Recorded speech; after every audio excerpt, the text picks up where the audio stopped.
Hi guys, welcome in. Hello. Hello. Happy New Year. Hi Thanks for Indigo. this sub magic cookie. Thank you so much for the sub. Magic Cookie, hello. 27 months. Jane, Speaking of subs, we're gonna do this Frail, first, by the way. Pixie. Sorry, Nice Talks. watch streak. we redrawing. We No, drawing no, no, out no. of I was so sorry for interrupting you because you're going over the hellos. the. Oh, another sub. Thanks for the sub, bro. Real, thanks for the sub. 3 months. Fuck yeah.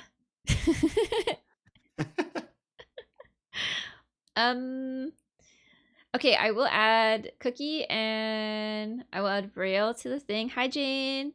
Hi Pixie. Hi Phoenix. Hooray. Indigo Continuum. It's a fantastic username. It is. Also, I know I still haven't done the Crema Catalana. Oh, is the bot tired? Okay, let me fix the bot. Yet. Wake up, Mr. Bot. Hello. But I do have plans to do it. I just got sick. That's why. Let's turn the bot on real quick. Killing zombies? Are you playing COD? What kind of zombies? Okay, bots. Botting, I think. Hot chocolate milk.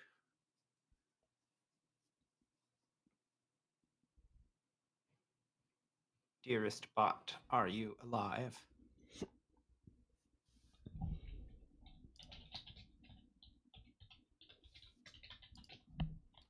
I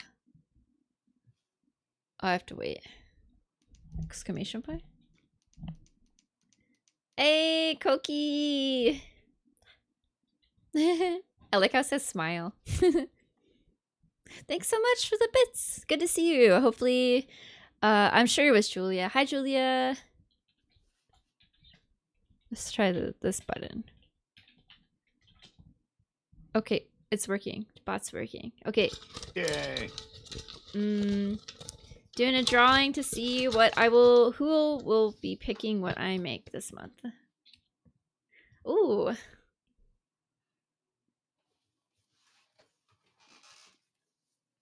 Can you guys read it? My writing. Braille. Congrats, Oh my goodness. Braille. Woohoo. Same thing as last month. You get to pick whatever item or dish that I will make this month. I'll make it my own. Do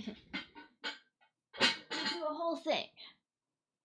Also, the crema catalana, I got ideas for, which I'll share. But thank you so much, guys. Thank you, Vrail. I'm excited. You let me know what you're thinking. Hi, Crowda.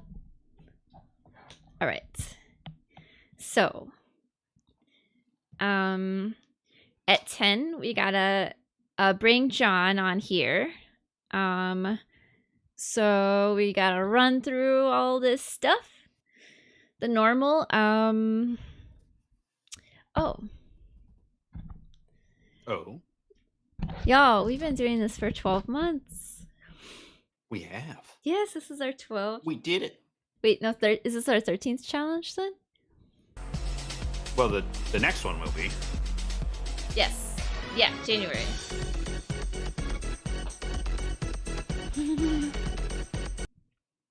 How are we doing? How are we feeling? How do we feel about having done this for some of us having done this for a year? Off the top of my head, I know that Tox and I, of course, Zem, Walter has done every challenge. There's a lot of people that have also almost done every challenge too. So, I liked what we ended on this year. I was really happy with the croissants. I'm glad I got to redeem myself on the croissants, and honestly, I feel like doing this group with all the challenges has really like made me definitely explore some new neuron pathways on cooking and like understanding it more. And that just, I don't know, it's exciting, I think. What about you, Tox? What do you think about it? Did you think we were going to do this the whole year? I mean, I didn't think we were going to stop, but it is nice to have done it for a full year. I have quite enjoyed it. There's a bunch of stuff I don't think I would have done unless it was for the challenges. Just because, like, I don't know. It's a good way to get out of my comfort zone. But I didn't think we were going to stop like before the year. Maybe I'm just optimistic. I don't know. No, I didn't think we would stop necessarily. It's kind of cool to like look back and see how it's been a year, I guess. I have been really pleased with how many people have partaken. Yeah, and continued. Yeah. Yeah. And how I gotten to know people through the group. That was really cool. Like I met some of you guys. I met quite a few of you guys through the group, to be honest. And I like getting to know people, I guess. So that feels good, and that I feel like has helped. I think that helped my assumption that we weren't going to like not make it to a year. You know what I'm saying? Because there's like people were doing it. You know? It wasn't like we had 1 month where a bunch of people did it, and then we're like, nah, that's not for me. So I don't know. That's not a comforting sentiment, but as a person running the thing, but I've quite enjoyed it. I've liked seeing everything that everyone works on, and it helps me, it motivates me to keep tinkering on things, even though the bot's not done and the website's not done, and the minnow needs more work. But Listen, life's hard. I'm making progress. Yeah, life is hard. All right. I see your bow tie in the background there. Yeah, I have one to snack on throughout the program. I should get my croissant. I'm coming out, so you better get this party started, says Wolf. Hi, Wolf. You would love to start this when you did your online culinary school adventure? True. Hi, Glutz. You missed so a couple. Crottle. Yeah, there's a few people. There's actually quite a few people that only like missed 1 or 2, which is like, life kind of happens. But it's been pretty cool to see all y'all like kind of growing and the picture taking and stuff. I look at them a lot, so I see improvements. There's a lot of really good photos.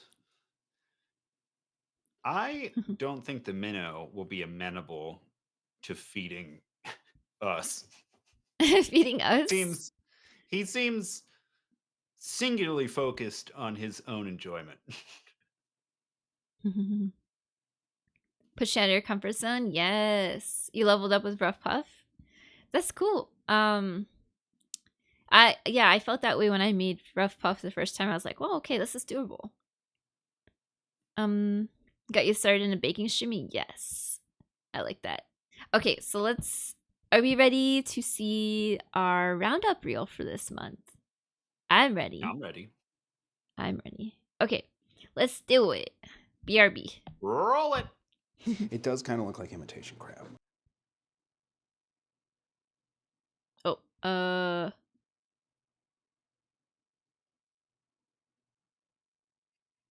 It's going for me.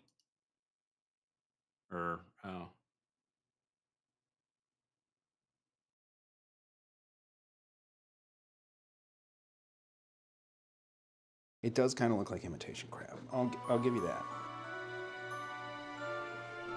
They're responsible for whatever pastry atrocities occur today. But for a first go, I don't hate them. You know what I'm saying? Gently.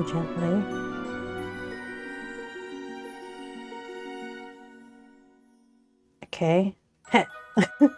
Oh my goodness. I have layers. I'm so excited, chat. Okay. Ooh, I can smell the yeast as well. Brush that over itself, like that. I present to the Minotaur my brioche cardamom buns made from a laminated brioche dough. Just gonna do that. I did that with confidence. Ooh, there's layers.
Happy holidays, puny mortals.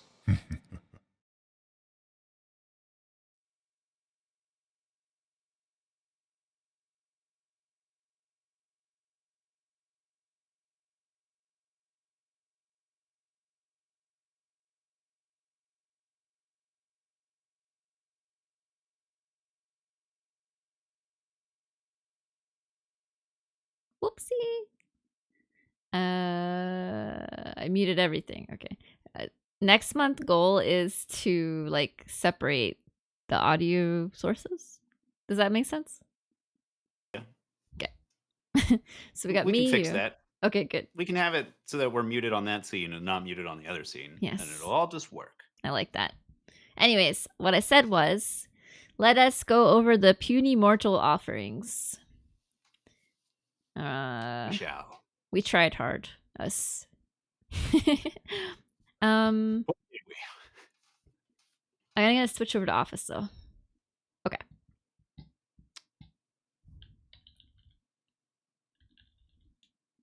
Sorry. Let's start from the beginning. Okay. Okay. We gotta go back. All right. Who wants to go first? You want to go first, Tox? Or you want me to go first? I guess I could go first. All right.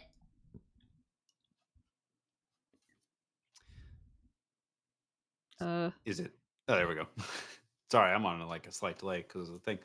So Thestral Shadow was our first submission in the channel this month, and he made a veg puff tart from the Great British Baking Show, Comfort Bakes Cookbook. And he did homemade puff pastry with 7 turns and or folds. And then the top has roasted bell peppers, asparagus, zucchini, garlic, ricotta, parmesan, feta, pine nuts, basil, thyme, and lemon zest, which is a lot of flavors.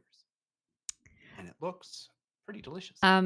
This does look really good. You know, I was interested to I see on the notes 7 turns. That sounds like a lot of turns. How many layers was it?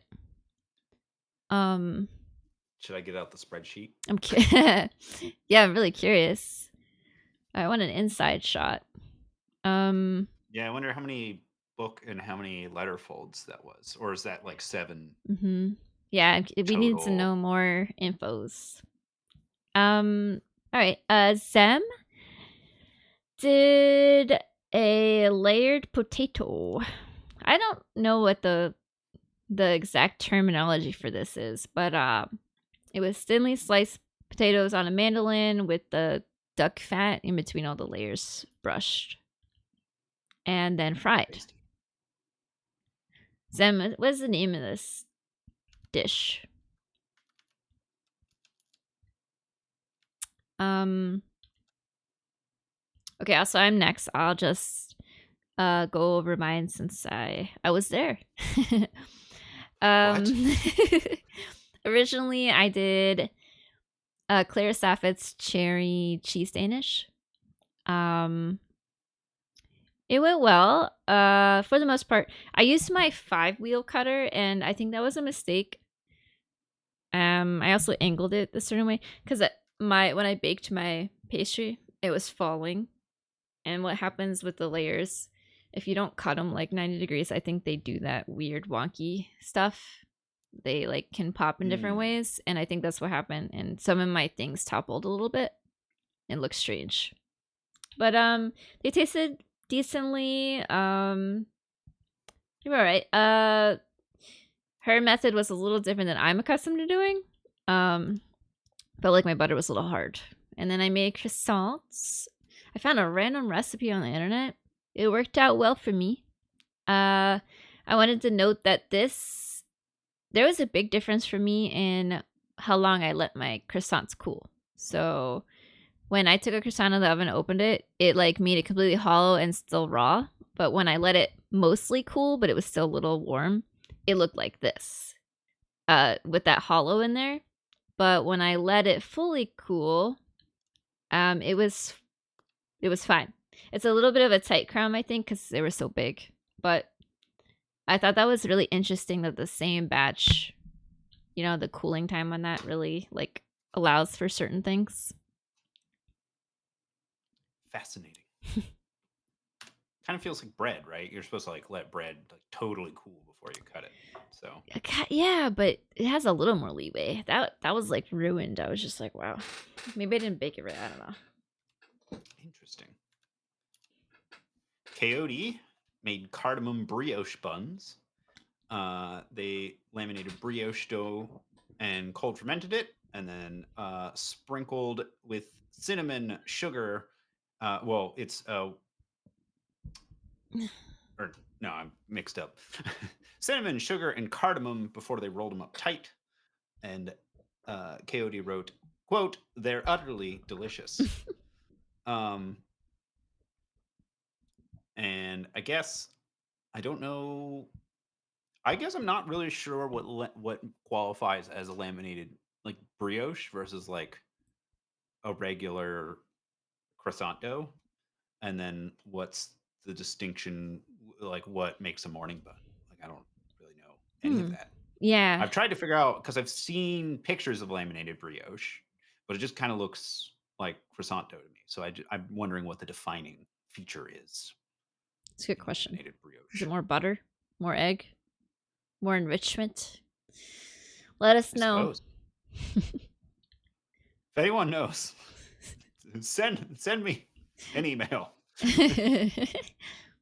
But they looked great, and I caught the end of Coyote's stream, and he seemed really pleased with them. And Yeah. I do like cardamom buns; they're delicious. So I suspect these are. I've been awesome. wanting to try morning buns. They look pretty good, nice and crunchy with all the sugar.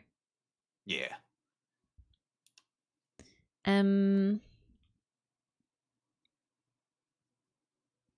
Walter.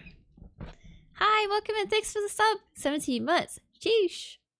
Did you miss the raffle? Nice. This is the first thing I did, and Braille got the pick this time. But I will put you in. I gotta put a couple people in. Cookie and Braille and Walter. That's who I need to put in. Well, I have Braille right here, so I can just reuse this. I probably have Walter too. Throw them back in. Yeah. Like a fish to the pond. Alright. Oh, speaking of Braille, here's Braille's. I mean, when we talked, I think you said they were bear claws. So it's an almond paste filled puff pastry. They have sanding sugar, sliced almonds. Some of them are covered in a regular icing, and then the other ones are in cinnamon. I've never had a bear claw, but it is on my list of 2 tries. I'm really intrigued, especially with the brown, I was gonna say brown sugar, but the cinnamon icing on these. Mm-hmm. Just not in the shape. They are bear claws. It's not the shape of a claw. Okay. I think Kind of reminded me, the Pop-Tarts, the cinnamon Pop-Tarts. Oh yeah. Because they're Brown rectangular sugar? and they've got the filling and maybe it's brown I sugar. think brown in the sugar Pop-Tart. Pop-Tart, yeah. Yeah. Visually, they probably don't taste anything like it, but visually I was like, my brain was going Pop-Tart. But like better because it's not hard to taste better than a Pop-Tart. Okay, so you got Walter and Brielle going in. And then I gotta put Magic Cookie. Yeah, I don't want to negatively associate your fine creation with a Pop-Tart. You're trying to avoid Considering it. We can call them the quality of Pop-Tarts. Puff Tarts. Puff Tarts? Yeah, I saw a video today and they were talking about how like ice cream isn't ice cream anymore. It's like frozen dessert or something. Frozen cream, like Breyers. Oh. Yeah, I think they haven't been ice cream for a long And time. it like Or allegedly unless won't they melt. just recently, like It's more recent. Yeah, they changed their like their formula, they Wow. said. I don't know. I think I said it to Chris. I can send it to you later. Snap Rocket, thank you so much. I'll put you in. Breyers has been a bottom of the barrel ice cream for a while, I feel like. I can't have that ice cream too much unless it's dairy free, so I don't know much about. I do like Talenti though. They seem legit, real. All right, so we got Snot Rocket. Let's get Magic Cookie. What are you putting Snot Rocket into? He's asking. You're going into the raffle for next month to see what I might make. Whoever I pick can pick a general dish that I can make, but I'm gonna make it my own. Kettleboy got last month, and he picked crema catalana, which I still have to do. By the way, I got sick. It's not my fault. All right, putting in Magic Cookie now. Key. All right, and we are moving on as well. We got a timeline. I think we're actually doing quite well. I think so. Just Snot Rocket, who made some croissants, and they looked pretty good. How the Discord was a little short on details, but Snot Rocket is here.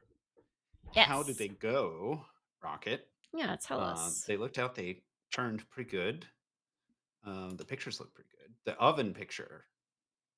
Yeah, this was looks pretty great. And then it looks like you got some decent enough layers there. Yeah. How do they taste? How are you feeling? Prettier outside than inside, but they tasted good. Well, at least they tasted good. I think Rocket had mentioned that there was a lot of butter in the oven, right? You had to like drain it off. Oh. I kind of wonder if the oven didn't hold its temp. What temperature did you end up baking your croissants at? Which recipe did you use for that matter? I don't know if I saw what recipe you went off of. That's a question for Rocket, right? Yes, for Rocket, yes. You're not asking me. I was like, I don't know which one to use. 375. So I've only made croissants twice at home. First time I didn't get a good batch, but the second one I did my oven at 425 convection, so that's like 450 for a regular oven. For the oven spring? Yeah. I have a theory that it helps prevent that butter leakage because you're hitting the high temp. It's like cooking really fast. The steam is coming really fast. I don't know. I could be wrong. Mm-hmm. It could also be like probably a proofing. Did you drop the oven at all, or did you keep it at that 3 or 425 plus? I dropped it at 400. Oh, okay. Interesting. If anyone is interested, I wrote like a whole dissertation on what I did, by the way, on the Discord. Yeah, I do need to read that. I just ran out of time today. Oh, no worries. Yeah, a lot of people use Claire's. I almost went with Claire's. I also see that in her book, she has a spelt croissant. I didn't have any spelt right now, but I will in the future like to try that one. But there's like 4 or 5 people that use Claire's.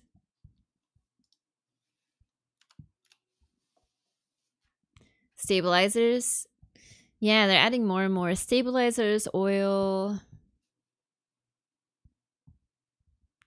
You tried Pop-Tarts recently and they didn't resemble anything you remember. Oh, damn. Are they cardboard? I haven't had a Pop-Tart in a long time. How is it spelled? Tee.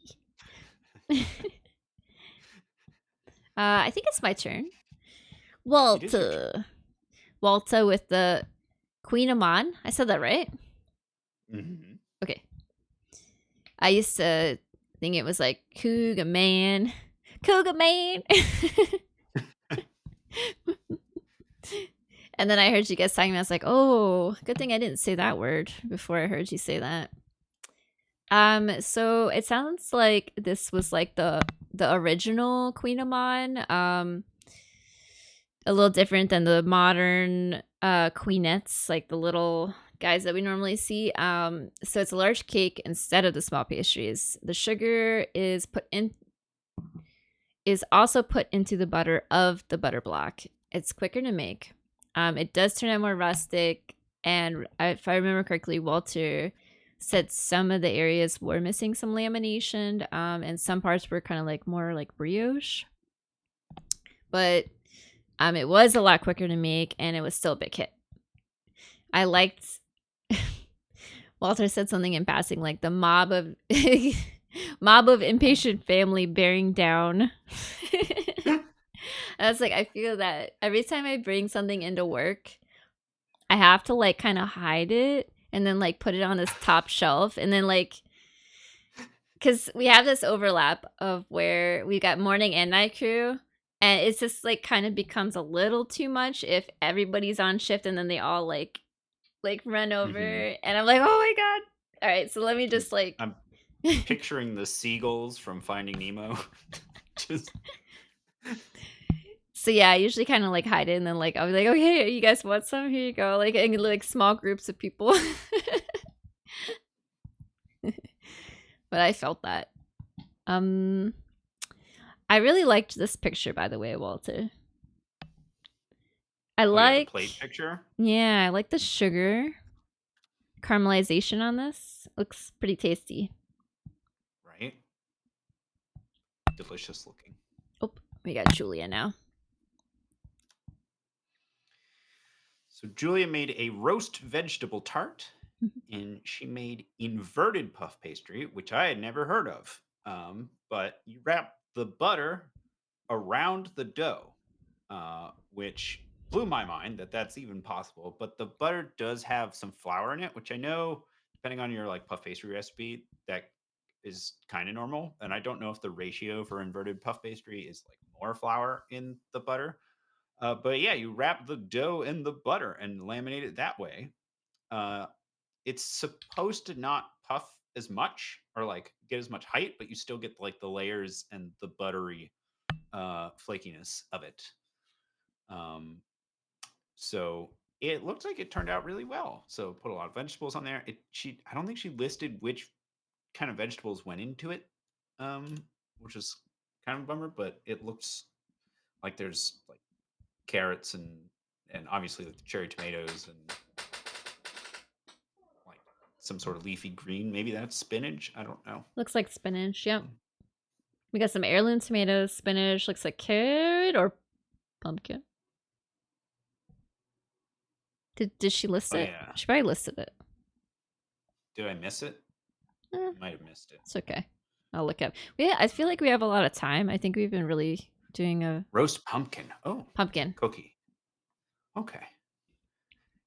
Anyway, it looks really good. And if you go forward a couple slides, there's the pre-bake where she's got the top on and like the little slats to let out some steam. Mm-hmm. And then look at that final bake. Yeah, this looked really good. And the cross section. I was wondering, Julia, and I believe Jane also did inverted puff. For those of you guys that did inverted puff, like how did you feel about the process versus a regular puff? It seems a little, for me to imagine it, it feels weird because having the butter on the outside, I feel like I'm more vulnerable, but it seems like you guys really liked it. Yeah, I gotta try it now. You're gonna try I'm it? curious. Okay. I don't know if the roller. I don't know.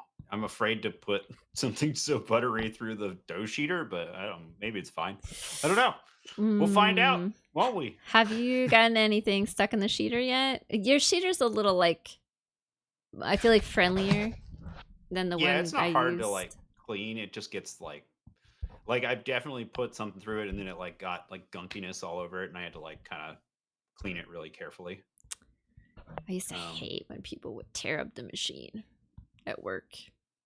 Oh yeah, with it looks like it would be a nightmare with like the actual big dough sheeters, right? Like mine's just like a roller and a crank, so like cleaning it isn't the end of the world. But I feel like you'd have to like open it up, dissect it or something. You have like to, that. yep. Let me tell you what. Let me tell you about these motherfuckers. They would, the morning crew. I was night. that was bread. So most of the time we didn't use the sheeter, but we used it for Danish. And the guys in the morning use it for everything, pie doughs, like everything under the sun. And then sometimes they would fuck up the machine, and then they would leave because it's like mostly internal, Right. the problems. And Mhm.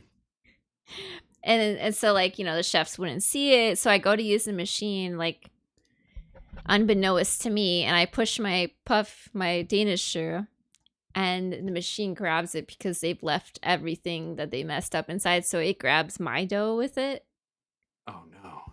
and ruins everything. I used to get so mad. It would take like so long to take those apart. Anyways, Ugh. sorry, I'm being tangential. You know what I'm saying? Tangential? Tangential. The Great British Bake Off did inverted. It is quite interesting. I wonder if they're adding flour on the outside with the butter. I did watch one video because I was curious, and the like instructional person was like, "You got to really flour for the first turn." Mhm. So she was like, "Go pretty hard with the flour on the surface," and then she also put like a bunch of it on top of the pastry before she rolled it. So it seems like she said you don't need as much for like the second and third rolls, but the first one gets like really Mm. you need a lot. So I don't know. Maybe it helps form a little barrier to keep the butter contained. I don't know. Thanks, Koki. So that's what she said. Julia's not here now, right now. Right, meow. That's okay. Well, tell her we say hey when you see her. Black Rose Pixie. She did palmier. So I didn't see a lot of information. She did chai palmier. So I assume there's some spices on the inside. What all did you put in the middle of yours, if you happen to hear? But yeah, they turn out super cute. Nice caramelization. I love palmier. Yeah, they look really nice. They're so good. You made those last year, right? Me? Mhm. Yeah, I did one. Mine didn't like keep their shape very well. They like expanded a ton. They were like huge. They're like frisbees. So I did something wrong. Are you Um, really? Yeah, they were enormous. So I don't know. They aren't supposed to be that big. So I did something wrong, and I don't know what They it was. looked good though. Well, thank you. They did taste good. So like, I wasn't upset by my frisbee-sized palmiers. Cinnamon, cardamom, Cinnamon? allspice, nutmeg, sugar. Ooh. They thick. Probably pretty good that way though. Real, crema catalana. Yeah, I believe. Maybe not with a K, maybe with a C. why did I say that? I'm very Connie pilled right now. I'm thinking about toxes. Croissants. My frisbee palmiers. Finch, hi Finch. Are you gonna do lamination? How you been, by the way? Oh, you ran out of time. That's Good to okay. see you. It's okay. I'm still gonna do some lamination, even though it's over. Happy New Year. Sorry, Tox. I feel like I keep. You said all the things I was going to say. I feel like, yeah. Good to see you. Happy New Year. I'm gonna drink my water. You talk. Oh, are we? Well, we could go on to the next one. But the fillings that Pixie said, I think those would be really good. Cinnamon, cardamom, allspice, nutmeg. I love nutmeg so much. Put nutmeg in anything. Hell yeah. But Aim did croissants, and she said, quote, buttery little parcels of happiness, which I enjoyed. Seems like she was pretty happy that she got honeycomb shapes in the cross section, but they were still, they turned out a little flat, she said. You can kind of see in the picture, but she did chocolate variants. So there's pain au chocolat, There you can see the chocolate in there, and then she also did a ham and cheese variant, which looks cool. I think I've seen those in some bakeries, so curious how that turned out. But they look good, and I would definitely eat them. They look very tasty. I believe she also used Claire's, by the way. Yeah, she wrote up a whole post about it as well on her Ko-fi. Yeah. What is her Ko-fi? Let me share the link. Her. If you're there, you could grab it. I have the link. I put it in the slide notes. But there is the link to her post. It's detailed as always. Aim is always very organized and detailed. Yeah, she's amazing. You should check. A level that I can only dream of. Yeah, definitely look at her. And she's always got really nice pictures, like good composition. Like she has the little stuff in the background. And I love the way that she like writes the little text around the thing. And she drew this on the first slide. If you go backwards, she drew this little tiny croissant. Oh yeah, it's so cute. And I just love that. It's like, well, bloop, right there at the bottom. And it's just great. But she also did a roti and Malaysian chicken curry. So I don't know much about roti, but I guess they have layers because she said they were buttery and flaky, soft on the inside with tons of layers and a slightly crispy outside. And they were easy to tear and pairs well with a comforting mouthful of Malaysian style curry. That curry looks, and that bowl. That's a cool bowl. Look at it, like kind of. Right? Yeah. It looks like you pour with it. Like it's got a little spout. Yeah, that's a nice bowl. Where are you getting your bowls from? I meant everything. Yeah, I meant to make some laminated flatbread, some roti. But I did not get the time yet. But I'm gonna make it. I'm gonna dive in that curry. Me too.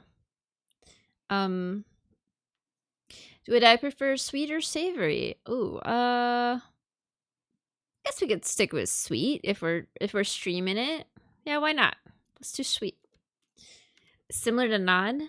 Yeah, a little flatter, a little more layered too.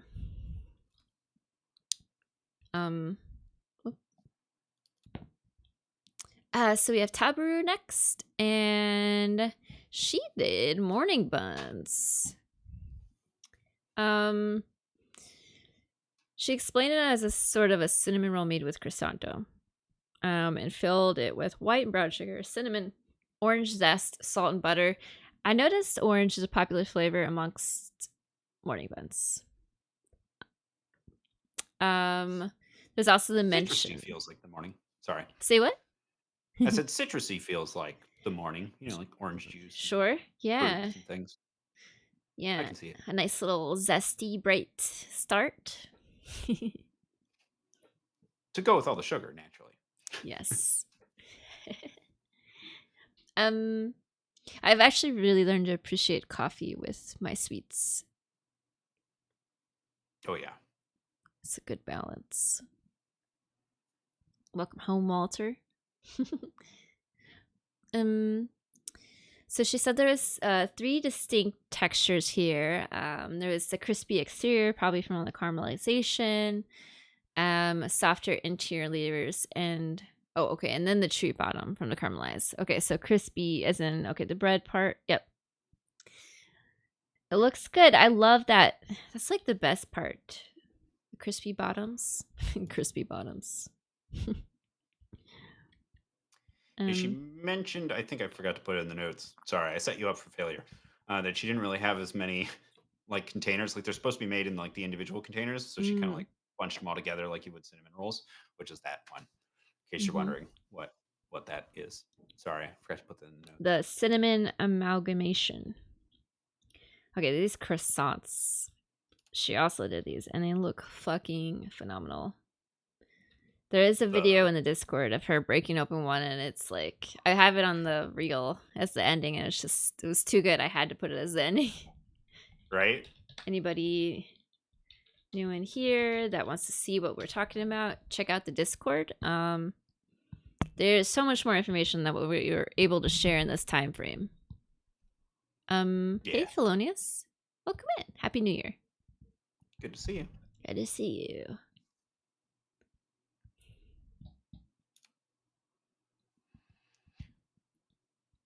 So Crawdle did a beef and barley soup in kraut, I hope is how you say that.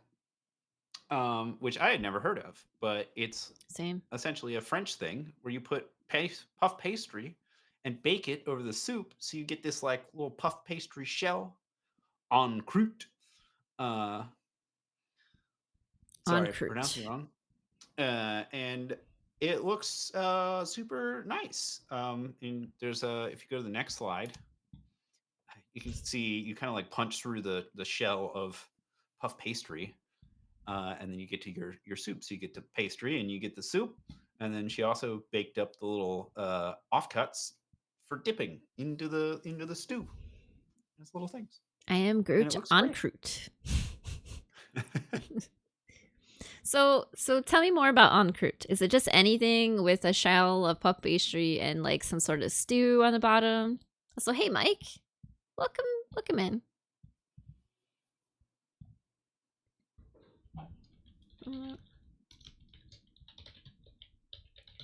When I googled it, it seems specifically soup. Soup. Any soup. With the thing. Okay, next we have Uncommon Wolf. So we have some pictures of the dough, and this is the end result. I'm wrong.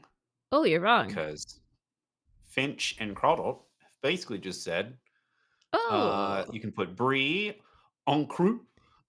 Is wrapping the brie in puff pastry, and Crawdle is saying en croûte is just with crust or so you can do a bunch of stuff. You can en croûte all the things. Technically, a Pop-Tart could be en croûte. If it's made with, well, I mean, it's made with crust. So let's make our own Pop-Tart company and call it en croûte. En croûte. Uncommon Wolf mentioned there was a few mishaps with the dough. I think forgot to add the yeast at first, ended up having to add it in later. Which brings up a good point. I've done this myself quite a few times, and it's pretty cool to me how we can just knead in the yeast and it still works. Like you just have to allow it to rise properly later, but you're better be okay. And I see that yours rose. He said, even though there was some mishaps, it was still delicious and not exactly croissant. But yeah, it was is a good go. I'd still eat them. I'd eat it, yeah. Buttery. Hi, Chef John. How you doing? Welcome in. Welcome in. Our esteemed guest for the evening. Our guest for the evening. We'll give you a shout out here. Let's see if I can. Okay, I gotta wait a minute to shout out. But it's good to see you, and we're excited. We're just finishing up here. Your turn, Tux.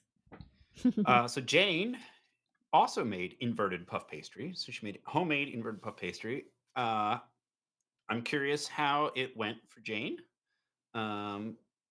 It looks like the layers turned out pretty good. She did say she struggled a bit to use it, so she made a cranberry tart and some palmiers. Good pictures. It looks like the palmiers, I had like the same problem where my palmiers kind of expanded, but they still look delicious. And then she used some of it for a chicken pot pie. Palmier rainbows. Yeah. It's beautiful. It's a beautiful palmier rainbow. I love it. Yeah. They're so cute. That's a good picture too. Yeah, I love. She always takes such good pictures. Very aesthetic. And then the chicken pot pie, where she said the lid sort of like didn't quite stick to the thing, but it still turned out really good looking. Like, yeah, it looks great. The top down picture with like the rosemary or whatever on the top of it. I was scrolling past that in the Discord, and I was like, "Oh, I'm hungry now." Yeah, I So stopped. I don't know if you ever sorted out the whole palmier popping open thing. I had that problem at first too. I started, and this might be a crutch, I don't know, or this might be the way to do it. I would place the palmiers a very specific distance from each other and the sides of the pan so that they can't go out any further, so that they just form the way so they bump perfectly. into each other. They bump into each other and then they just rise up at that point. So that's how I started fixing that problem. Interesting. Gonna have to make a mental note of that one. I have never made a semolina cake at all, so that would be a good one. Yeah, it's definitely possible. There's so many things I haven't made. Uncroot. Alright, we got Robot and Coffee with baklava. And he made homemade phyllo dough. Hell yeah. Quoted to say, after learning to make phyllo, I now know I never want to do it again. That shit is hard. You know what? I feel it. I'm gonna make it again, but it is, I would say, very tedious. And I feel like I just cannot get it quite as thin as they do in the factory, which makes sense, I guess. But this baklava looks really good. This is a nice side profile too. It's delicious. Good stuff, y'all. Good stuff. Nice work. Proud of you. Oh, look at that. It's you. And feel free to talk as long as you want, because we got some extra minutes here. Oh, we got time. Yeah, tell us all about this shit. How do we do this? So I've always wanted to do like the striped lamination. Because I had started doing some of the, well, I don't actually know if it's called cross lamination, but I don't know what to call it or what to Google for it. But essentially, you laminate it and then you slice it into little layers and you stack those layers on the dough and then roll it again. So like the bottom layer is horizontal and then you have like little tiny layers sticking up. And if you put down a very thin layer of colored dough before you do the slicing and stacking, then you get stripes of color. And so I had been browsing around Pinterest and I had seen these bow ties and I was like, dang, those bow ties look super cool. I must make these bow ties. And so this was the first attempt. And I was shocked at how well they came out because I was convinced going into that stream I was going to end up with like exploded, terrible looking bow ties. But they're bow tie shaped and they got layers, so I was pretty happy. Yeah. I did make the first ones like way too big. They were like bigger than my face. They were enormous, so they didn't quite bake all the way through, and like the sides were getting. So then on my second attempt, which is what this one was, I reined in the size of the dough a little bit, and so they fit on a plate, which is a bonus for your pastries. I do think I screwed up the lamination a little bit. You can see the layers like aren't as defined as the previous one was, but there's still layers. There's still like, you can see how nice those are. The centerpiece is like chef's kiss on this one. Why is it the way that it is shaped that it pulls the layers a little bit further out? Because I see some. Like you see what I mean? Sides? Yeah, on the sides. Is it the tension? So it like expands. So like the center band is like keeping the center from expanding so that it puffs out like a bow tie. So when they're proofing, they don't quite look as bow tie-y as they could possibly be. And then in the oven they start steam. They fan out a little bit because that's the only way they can go, because the center band like keeps the center in and then it accordions a little bit.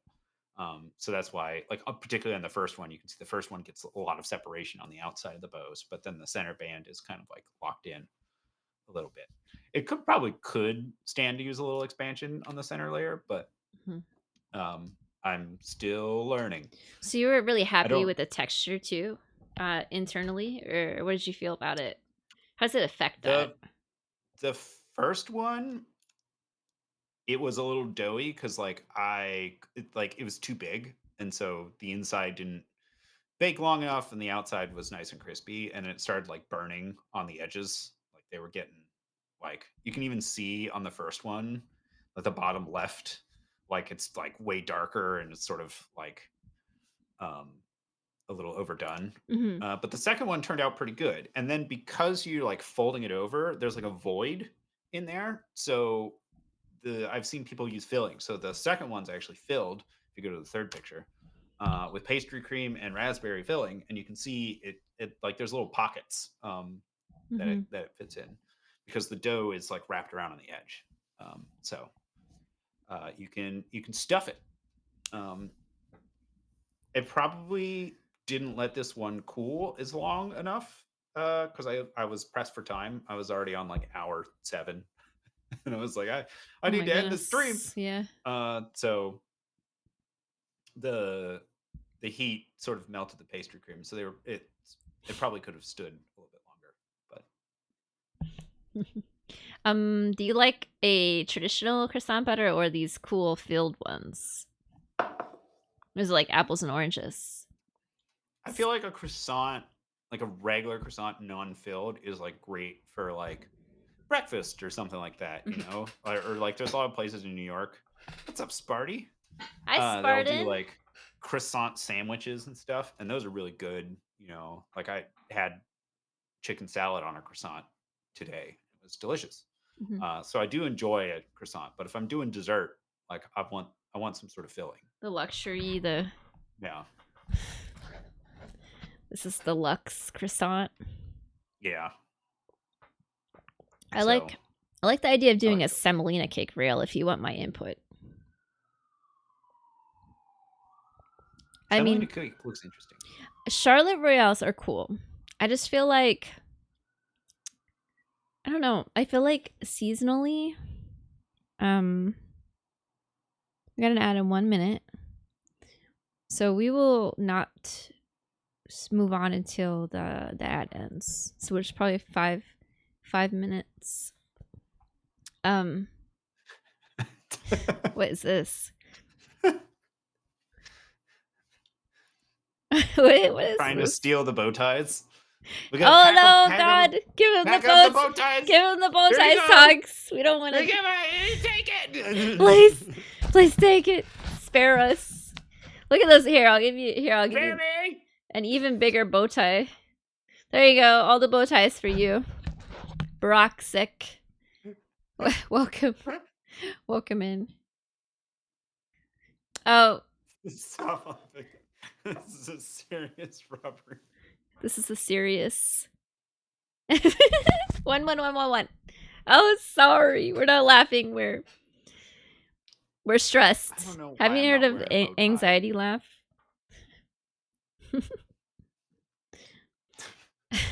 I was saying, I felt like semolina cake just makes more sense for the current season, especially does it have to be orange?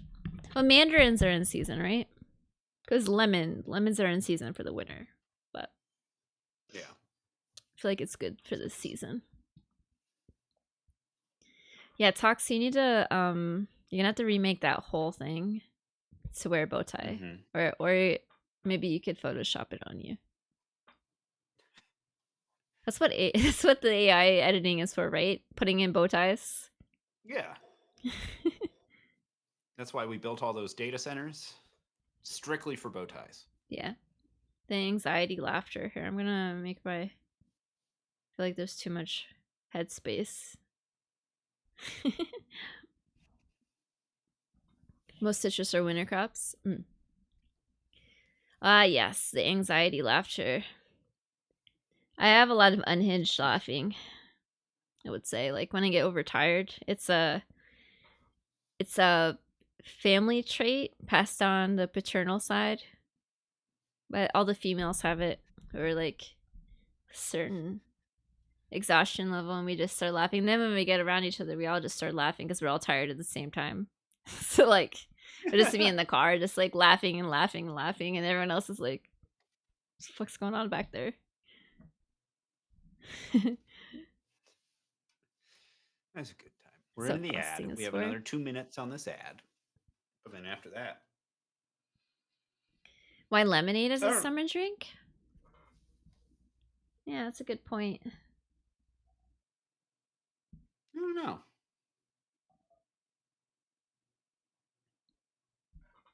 Are lemons just always around? Is that how lemon trees They last work? a long time. How long do lemons last? Obviously, like, God knows how old they are when I get them at the grocery store, right? Right. Hey, Zem, are you listening? Are lemons immortal? Actually, I was going to say something else. But yeah, Zemblinix, riddle me this. Are lemons immortal? And if you can answer this correctly, you get a boba tea. You get my leftover boba tea, actually. Zem, And can we steal their immortality for ourselves? actually, lemons are mad like big in science Greek lemon. mythology. Oh yeah. Apparently, Hera had like her like lemon gardens. It was like part of her dowry or something. I like made a whole backstory of a pastry on this, but then Oh, I never interesting. made the pastry. Oh no. I sketched it though. It's on the Discord. It's called Hera's Dowry, I believe. Huh. Oh, Zem, do you want your boba tea? My boba tea. Do you want my boba tea to be your boba tea? If you come and get it, it's yours.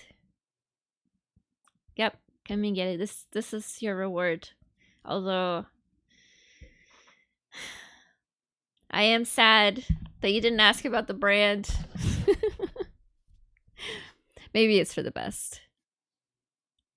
Google says lemon shelf life is 1 week on the counter. Hell, that ain't on the counter, 4 to 6 weeks in the fridge. I feel like I have lemons in the month. Lemons in the fridge 4 months, but they get small. they still work though. They start like dehydrating a bit, but they still work. They're okay. It's just concentrating the flavor. Everyone's like, "Oh God, I'm never going to their house." They're aged lemons. You just have to brand it right. Never get lemon desserts. All right, y'all. We back. We ready for? Is the Minotaur ready?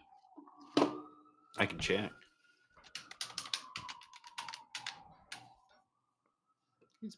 He's getting there. I think we're like 10 minutes ahead of schedule, by the way, y'all. Look at us go. We're organized. Yes. Dried lambs are a seasoning. Yes. Yes, they are. Oh, you want to rewatch the recap? Did you miss it, Walter? Yeah, we should watch the reel again. Hey, Larry. Good timing. We're gonna watch the recap again. All right, BRB. Let me turn off Spotify though. Okay. It does kind of look like imitation crab. I'll give you that. They're responsible for whatever pastry atrocities occur today. But for a first go, I don't hate them. You know what I'm saying? Gently, gently.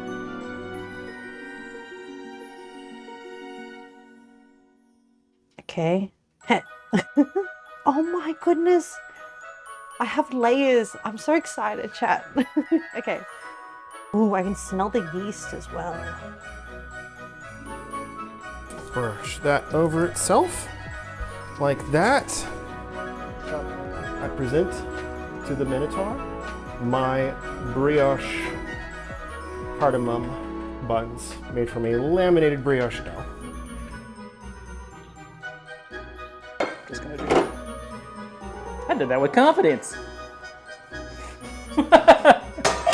Ooh, there's layers.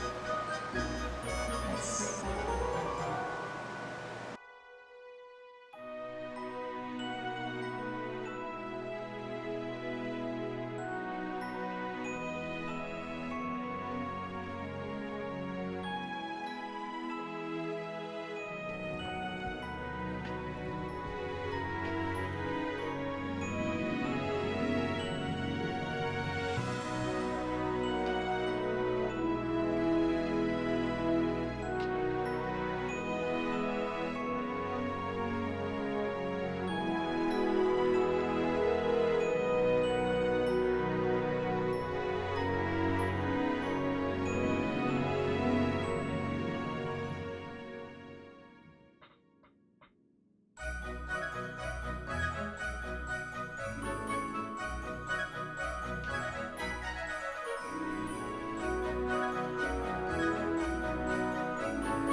Happy holidays, puny mortals.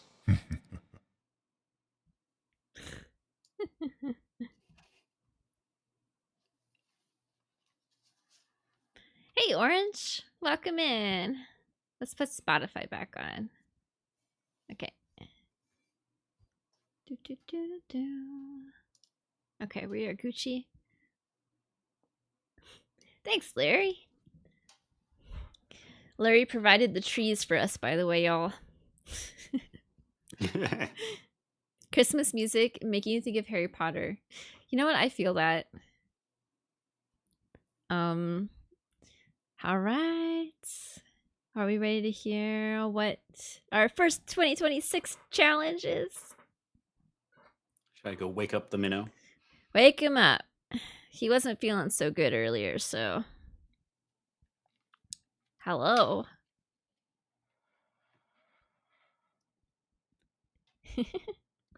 I expect it to be fixed by tonight. I don't care how much it costs. Don't you know how cold a labyrinth gets? What do you mean 300 goats doesn't cover the bill? Do you know how much goat cheese costs these days? Oh, puny humans and their beloved convenient circadian rhythms. Why does nobody fix things at nights or on the weekends? Guess I'll be using the hypocost for now. They just don't make things like they used to. Oh, it's you all. Is it that time of month already? It always seems to sneak up on me. But I suppose I must congratulate you tiny beings on one entire year of feeding me my cravings and desires. A milestone for sure in your lifespans. But don't get too big-headed. I expect this arrangement to continue. Now, well, with how cold it is here, I'm going to need something to warm my stomachs. A nice starch will make me feel better. Rice, noodles, potatoes, perhaps. How dare you try to make me decide? I will have them all. And I need them to have flavor and spices.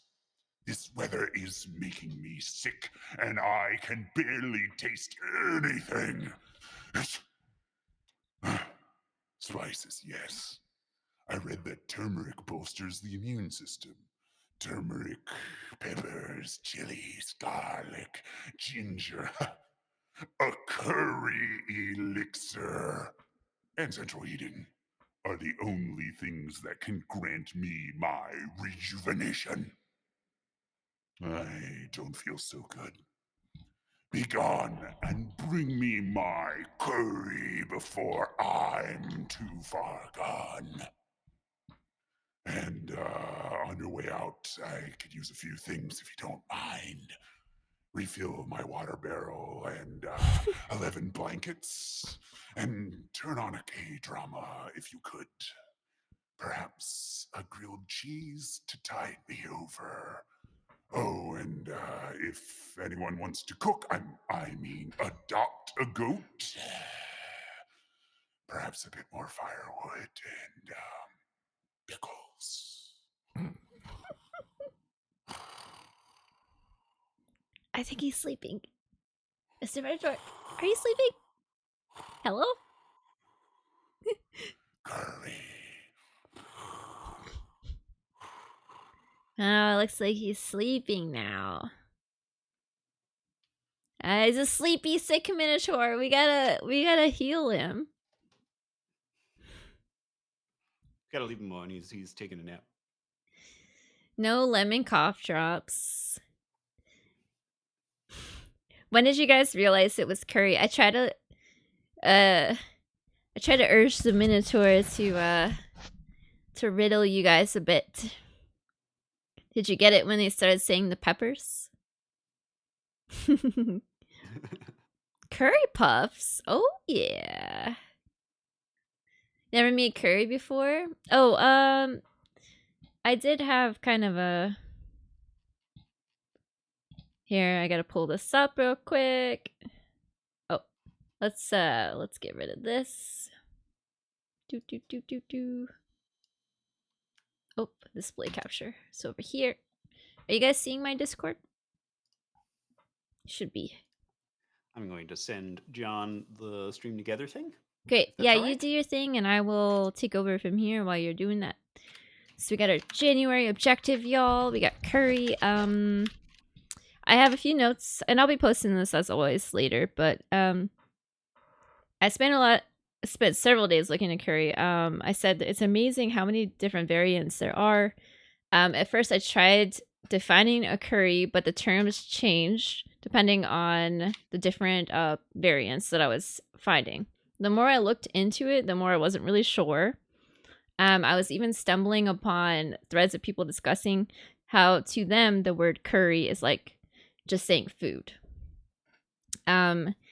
So basically I came to the conclusion that it is a dish incorporating spices in various forms along with starch, vegetables, proteins. And this is and or. It could be any of them or just one of them. Sauciness and viscosity can vary greatly. Spice blends, proteins, vegetables, and sometimes fruit also vary depending on the region and sometimes the tourism that they rely on. I tried writing notes about how different cultures interpret this dish to gain a better understanding, but it goes on and on. You guys are welcome to look at my chicken scratch notes. I can upload them if you want. And I just said I was hoping to learn something new and gain a deeper understanding of what makes curries unique and ubiquitous. So, there's a few resources that I will be linking that I was looking at during these several days. There's some really cool stuff out there. I think since we're ahead of schedule, we could watch at least one of these videos. I really like this one channel called Answer in Progress. But how are you guys They're feeling? great. Yeah, they're I love really Answer good. in Progress. They talk about more than food, but Yes, a lot of things. Like how do on a lot of things, I think. Curry does have a long history. Yeah, I didn't want to really like delve too far into it, but you guys, yeah, some of these videos go into the history. I was just really amazed that it is as ubiquitous as it is and how people kind of put their different cultures put their spins on it, like the Caribbean, Jamaica. I believe they're adding like Scotch bonnets, which is really cool. Let's see. The Thai curry is that I have like, where are my notes at? Yeah, I got like front and I have a back page here. The Thai curry is I was seeing like mostly with coconut milk a lot of the time. But then again, there's so many different curries but over here we're like exposed to basically green, yellow, and red. Let's see. Japanese curry being thicker, more to me like a gravy in a way, and then they use those roux cubes. Also, I'm sure Chef John can tell us more information. He seems very knowledgeable. Yeah, so Caribbean curries I have here: habanero scotch. Looks more broth-based, bone-in meats. Basically they're adding a little more heat. Japanese curries seem to be pretty mild. I'm sure there are some that I couldn't find in my limited amount of time that I could look this up. Middle Eastern seem to add tomatoes, bell peppers, bay leaves, sometimes even pomegranate. I have some Bengali books, and when I first got those in, I bought them for curry too. I was kind of surprised because the curries in the books, they're pretty dry looking in comparison. I shouldn't say dry. It's not dry in a bad way. It's that like I'm used to seeing curry that's very liquidy, and these are very like solid. So like potato and meat based. And they sometimes have pumpkin, egg, lentils, beans, cinnamon, and they can have more heat in them. Yeah, all different. Yeah, very hot Japanese curry cube is like mild. Yeah, Japanese food is not spicy, I agree.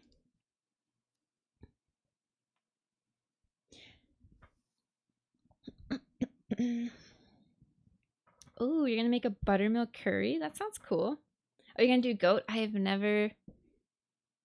don't know that I've had goat before.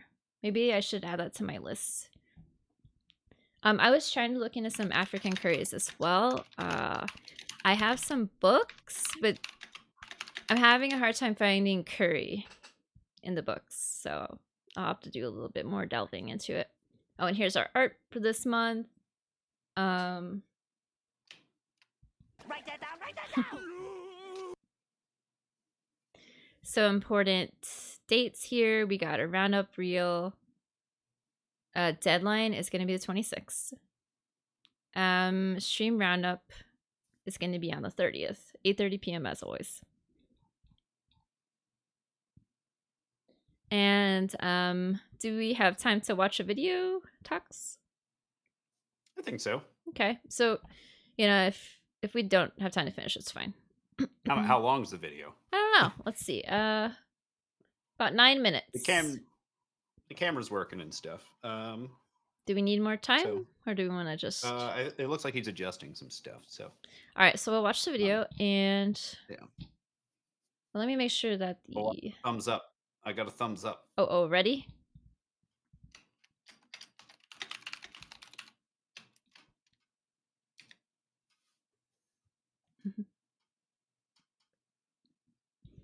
Fish head curry sounds good. Okra. Yeah, okra. I don't know how I feel. I'm interested in okra. I don't know how I feel about it because we don't eat it a lot. And when we do have it, it's like fried typically. So I feel like that's not very telling of how it would be without the batter and everything. I think you should do it. I'm gonna make I'm gonna try to make homemade noodles. I recently got this book for Christmas. Oops. I think this is a newer release. But it's ramen. Homemade ramen.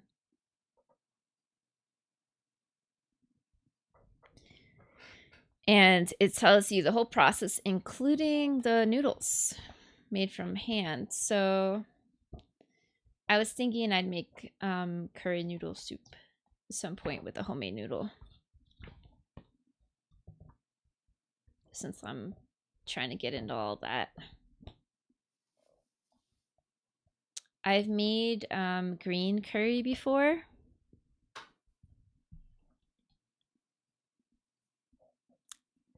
Yeah, just let me know, I guess, talks whenever.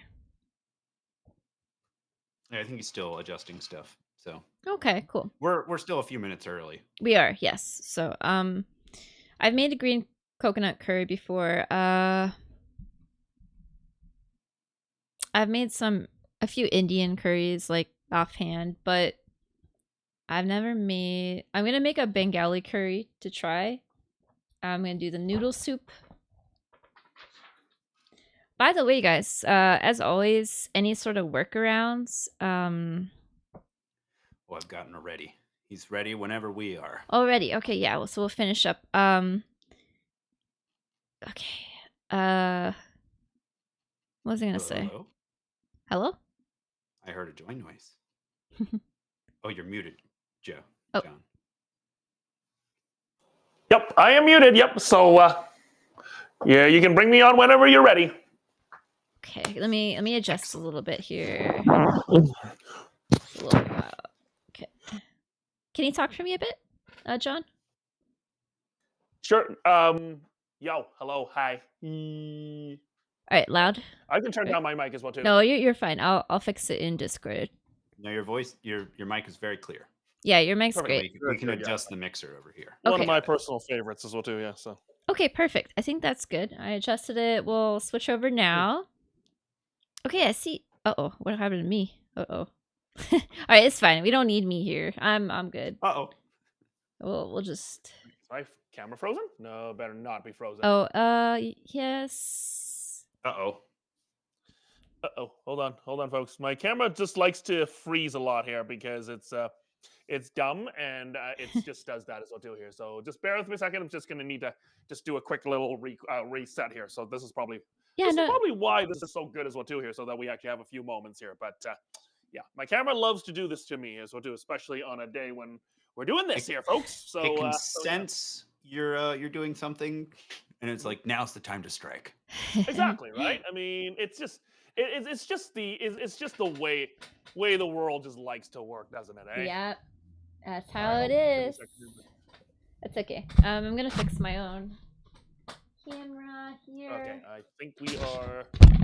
Yeah, I think we're ready to. Okay, We are good. Yes. okay. Yep, we're ready to rock and roll here, folks. That we So, there you go. are. Perfect. Alrighty. Okay. Alrighty. Welcome. Oh well. Thank you for having me today. How's everybody doing today? Great. How are you doing? Oh, just been a quiet New Year's, but you know, I mean, it's that kind of the time of the year when you just kind of want to just like, no, I'm just gonna like your body and your mind just kind of just shuts down. So this is why what we're gonna be doing today is gonna be super convenient, especially if we make it ahead. So, but we'll talk a little bit more here. I don't know how much. And I'm guessing it does look like you've already told everyone the theme of today, this month as well too, right? We Which is just curry, did. right? Yeah. Yep, Perfect. curry. And I'm literally already hearing like amazing ideas already. So I'm actually this one is actually something I'm deeply passionate about. So Awesome. I am actually sorry. Go ahead. I said awesome. Sorry. Yeah, so no worries. I'm actually super passionate about it because curry is actually one of the first things I ever ate with my grandma when I was growing up as a kid. So this is one of the first things that she made for me. Yes, I'm originally from Hong Kong, but yes, there's the British influence, there's the Indian influence. It's something that's carried over into my life. So it's something that honestly I enjoy and learning how to make it even before I went on MasterChef Canada and also on Fire Masters. I've been doing a little bit of work on it. I mean, I'm not going to say I'm going to be completely perfect. I know all the curries, but you know, that's the beauty of the world, right? I mean, you can train in all the curries in the world, but there's no way in hell you're going to be able to know absolutely everything. So this is why I'm actually very excited for this month as well too here. So I'm actually really excited to see what everyone comes up with, and if maybe, just maybe, y'all get inspired by what we're going to be doing today. Well, maybe you could take some ideas and you can go with that as well too, right? Because curry, whether you use curry paste or you use curry powder, it's a variable. It's a variable ingredient. So, by the way, also bonus points to anyone. Again, Saren didn't actually say this, but bonus points to anyone who actually uses curry powder for dessert. By the way, or Mm. any sort of curry paste. So, gold star to you as well too if you do that as well too. But anyway, yeah. So, yeah. So, but anyway, sorry, I just had to go there as well No, too. yeah. Have you ever made a curry dessert? I actually have not, but I have seen. I think there was one. I think I might have seen someone use red curry for a some sort of a pudding before. Mm. So it was like either like a panna cotta or it's like a steamed custard. Can you Um, plug it? it, I mean, it sounded good. I mean, but it's most paste, especially when it comes to Southeast Asian ones, so like Thailand, Malaysia, Singapore, Indonesia. Those ones are more herbal, so I feel like they will actually hit with dairy and egg a little bit more. But Mhm. again, it's Okay. not something I've really touched on. But I mean, hey, there's a first for everything, right? Yeah. Yeah, maybe something peppery too would go well. Ooh, so, like a peppery. I'm just trying to think it too. It's just like like just Maybe something, Middle just a Eastern a little bit. Middle Eastern curry style. Middle Eastern curry?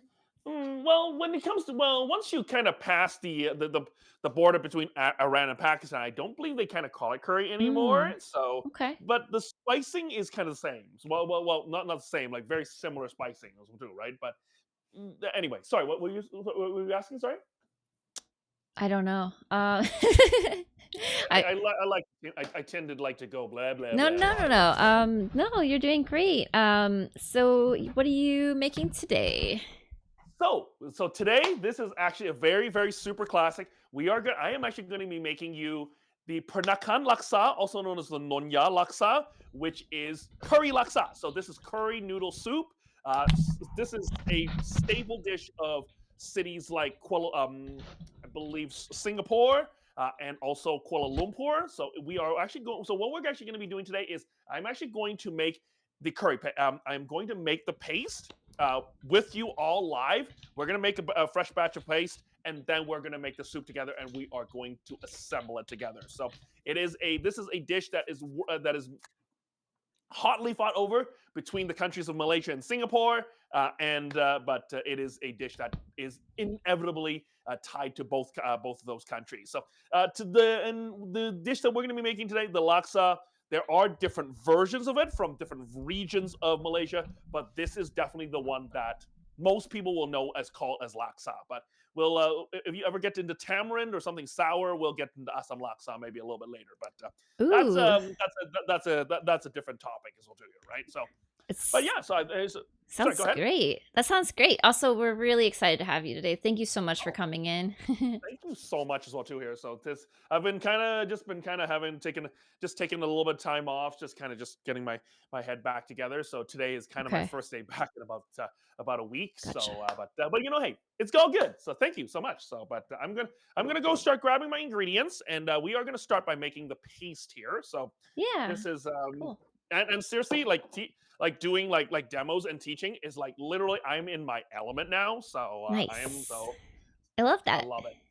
Absolutely. So, all right. So, what we're going to start with. So, again, you can most places in Southeast Asia they will actually ask you to use a mortar and pestle. But I mean, if you have a mortar and pestle, great. But if you don't, seriously, don't worry about it. So, because seriously, I mean, it's a lot of work. It takes a long time to pound out everything as well too here, right? So what I'm actually going to start with is I'm actually going to start with about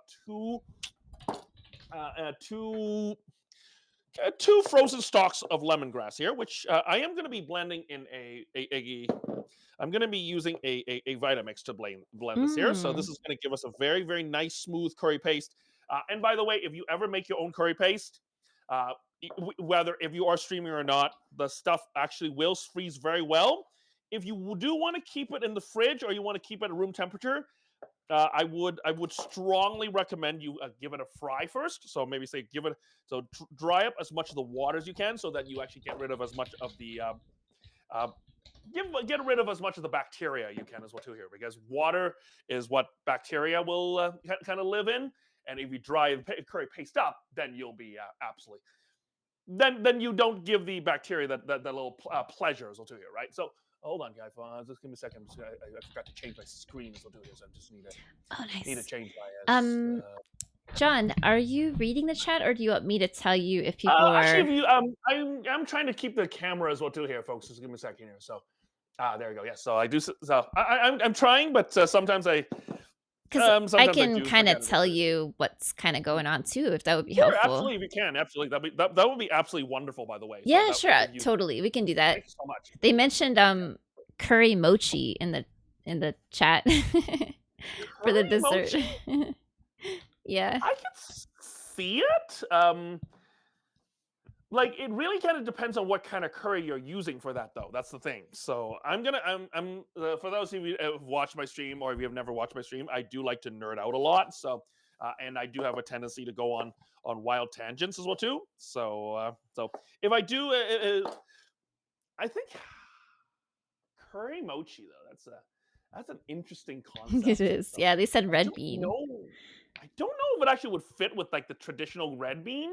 So actually, you know what I think? I'm kind of thinking maybe a nice coconut, maybe like a coconut, Yeah. like a freshly shredded coconut, kind of bound together with some sort of like a binder. Maybe say like an egg, like a cooked egg custard or something like that. That would actually work out really, really well. So Curry coconut macaroon. Goodness. like that, yeah. Okay. So interesting.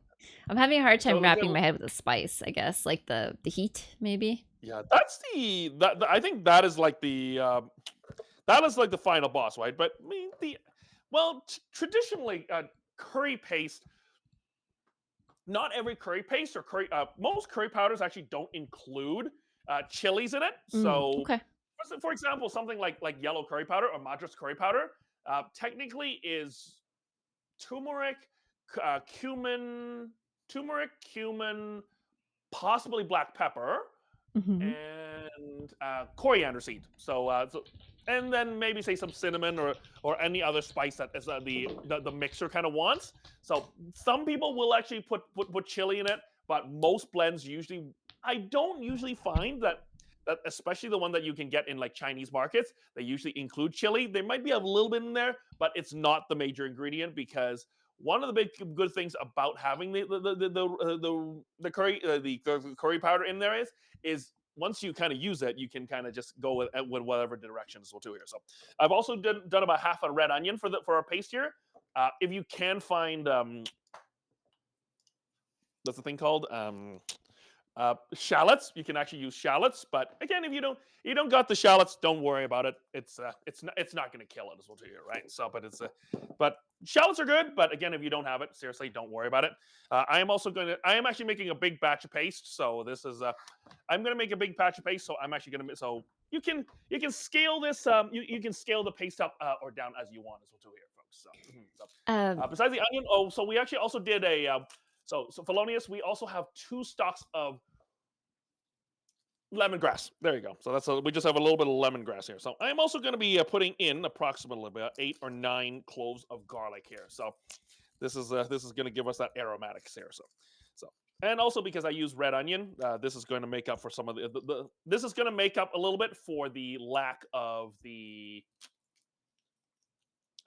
shallot that we're not going to have as well too here. Okay. Yeah, shallots are kind of the onion garlic child, a little bit more refined. In a way, yeah. Yeah. So, but it really kind of depends from person to person. But traditionally, I find that, and again, it might work for different for certain people. But if you, I find that shallots are a little bit milder than red onions. So, I agree. Yeah. Yeah, and like especially when cooked. Sorry, go ahead. Especially when cooked. Ooh, or have you ever had fried shallots before?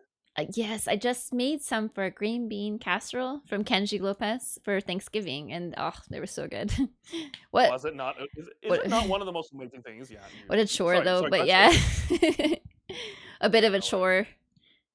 It is though. So did you when you did it? Did you what's it called? Did you mandolin? Did you have to slice the shallots thin and then boil them as well too? I did a long cook in the oil.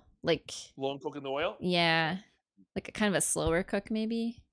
So that could work, but because I'm saying this because I've actually done it before myself. I've done it. There was actually one restaurant I used to actually make crispy shallots at. Mm. So what we actually did was we sliced. So we ran the like we bought like big jars of like peeled shallots. So we bought that, and then we ran it through a like a food processor, like a really big restaurant food processor. Slice them nice and thinly, and then what we actually would do is we would what's it called? What was the word I'm looking for? We would actually put them in the big pot, and then we would actually bring them to a boil. So probably boil them until it comes to a boil, and let it run. Bring it to a boil, kill the heat, and then literally we would we would pour it into what they call it the China cap, which is like a big strainer. We would actually just let it run and run and run and run until the water runs clear. So Mm. that actually removes a lot of the kind of like the bitter elements of the shallot and shallot, and also keeps the shallot from burning too fast. So if you do that, so again, it's not a necessary step, but if you want to make sure that your crispy shallots has a really really nice golden color on it, especially if you're making your own. But if you're not, then well, no big deal, right? So if you're making your own, great. If you're not, then hey, whatever. But it's all good. Mm. It does take a little bit of time, but sometimes a little bit extra effort will pay off eventually. Is what we'll do here, right? So that's the big thing is too here. So sorry, I'm just tripping over my as I'm just tripping over my own thing. Is what we'll do here, folks. So. Just go ahead. Yeah, go ahead. So you said this dish is special to you. What this was one of the yeah, you said this was one of the first dishes. So curry was one of my first dishes. It's actually it's a very interesting. I don't want to say it's an interesting story, but the first time I ever had curry. Hold on, I'm just gonna do a quick little.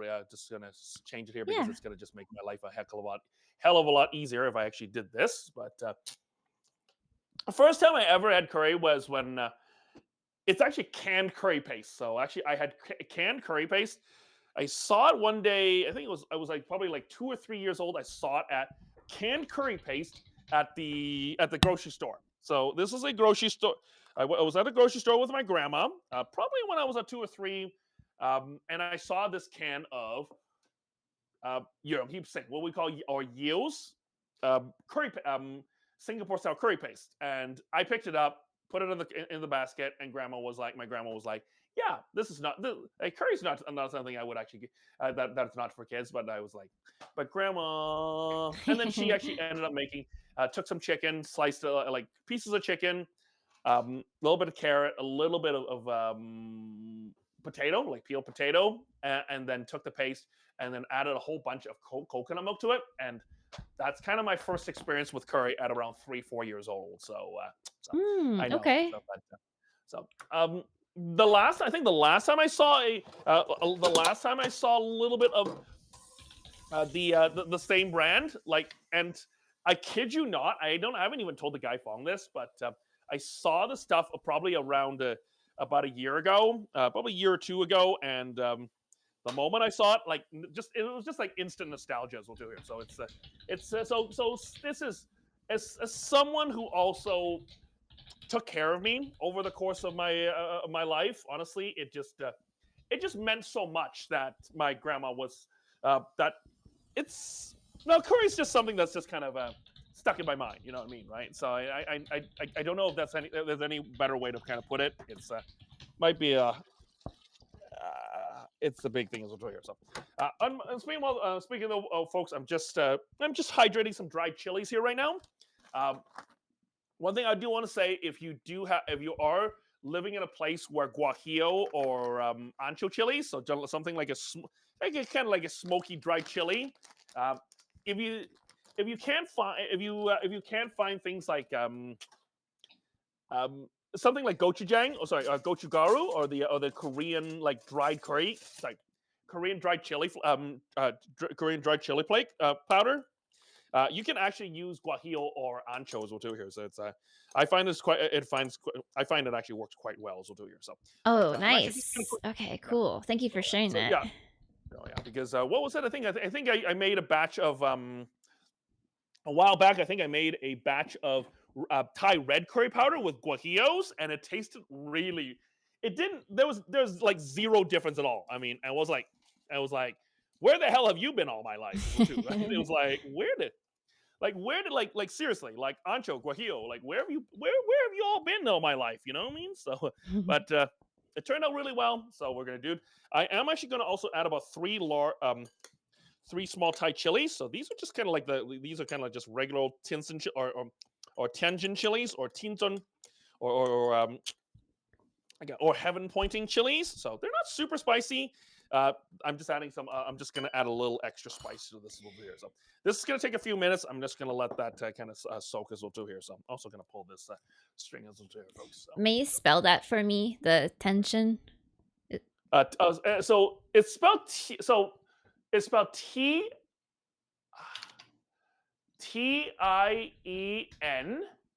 TSIN. Ah, I see it. Okay, cool. Tinson chilies, yes.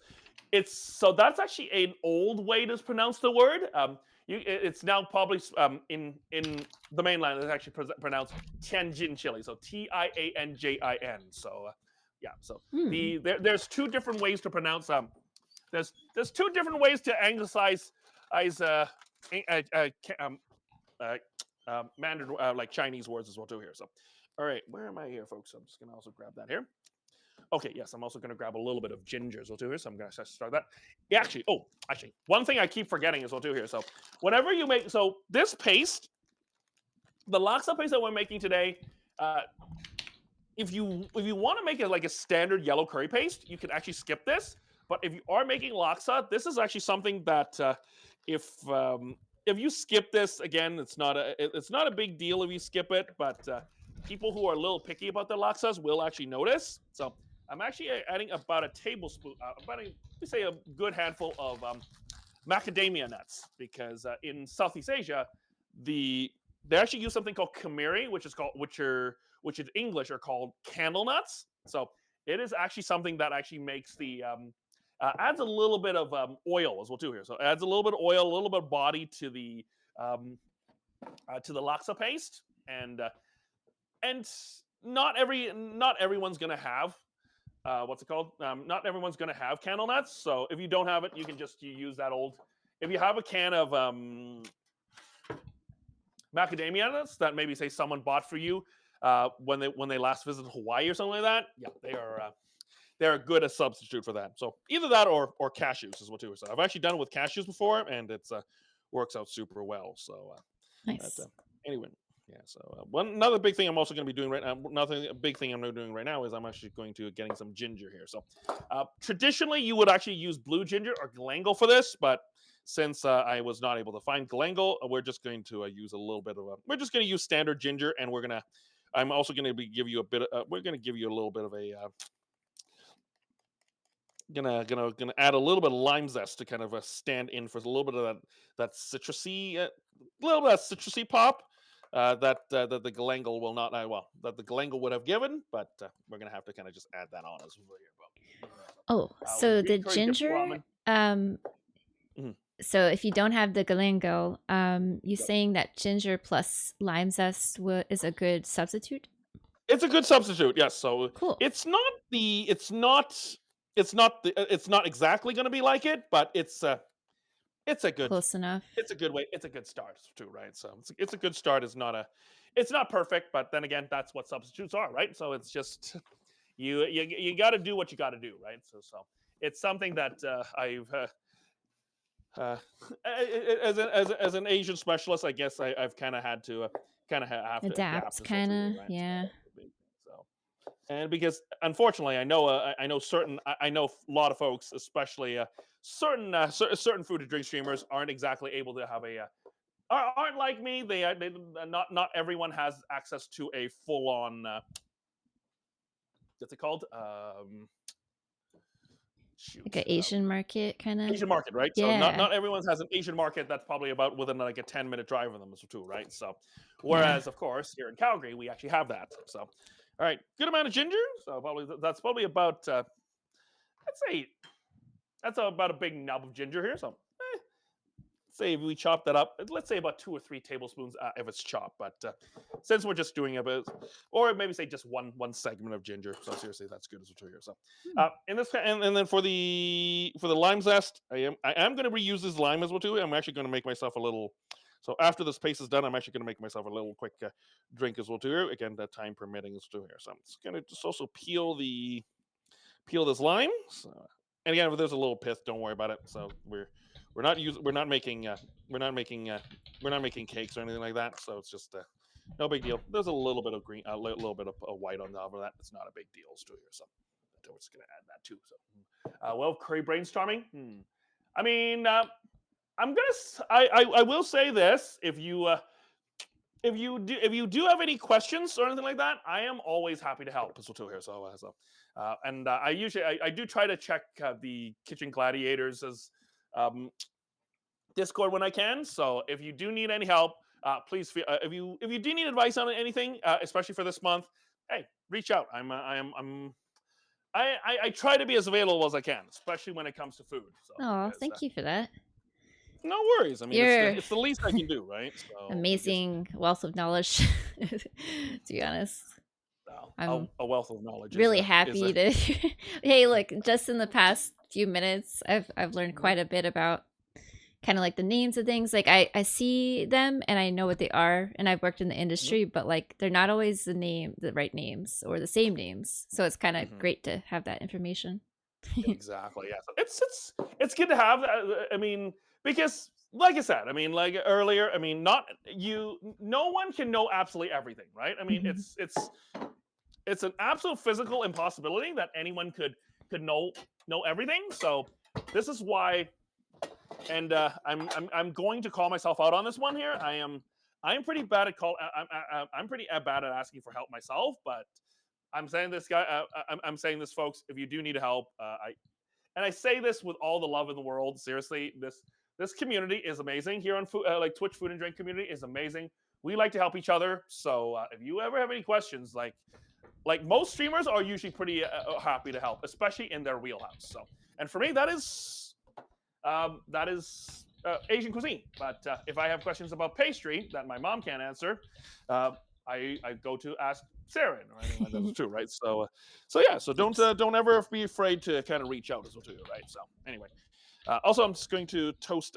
I am actually going to do a quick toast. I'm actually going to do about a toast of about a tablespoon of coriander seed.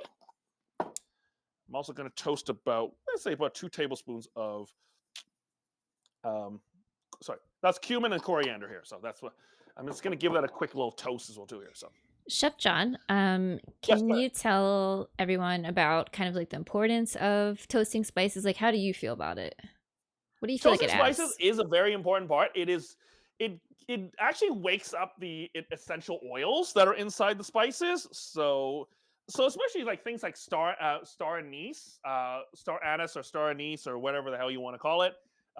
Cloves, cinnamon is a big thing. Cinnamon is loaded with oils. So just give them a quick little toast. You don't actually even need to like put any color on it. Just a little toast will actually wake up a lot of the will kind of wake up some of the flavors and also gives it a little bit extra flavor here. So also make sure you don't burn them, by the way. I've actually burned coriander seeds before and tried to pass them off and they taste like absolute shit. So please don't do that. Right. So Rosa, and also yes, as Wolf said in the chat as well too. Yes, it actually brings out the aroma as well too here. So black market maple syrup for someone's place. I mean, fellows, don't tell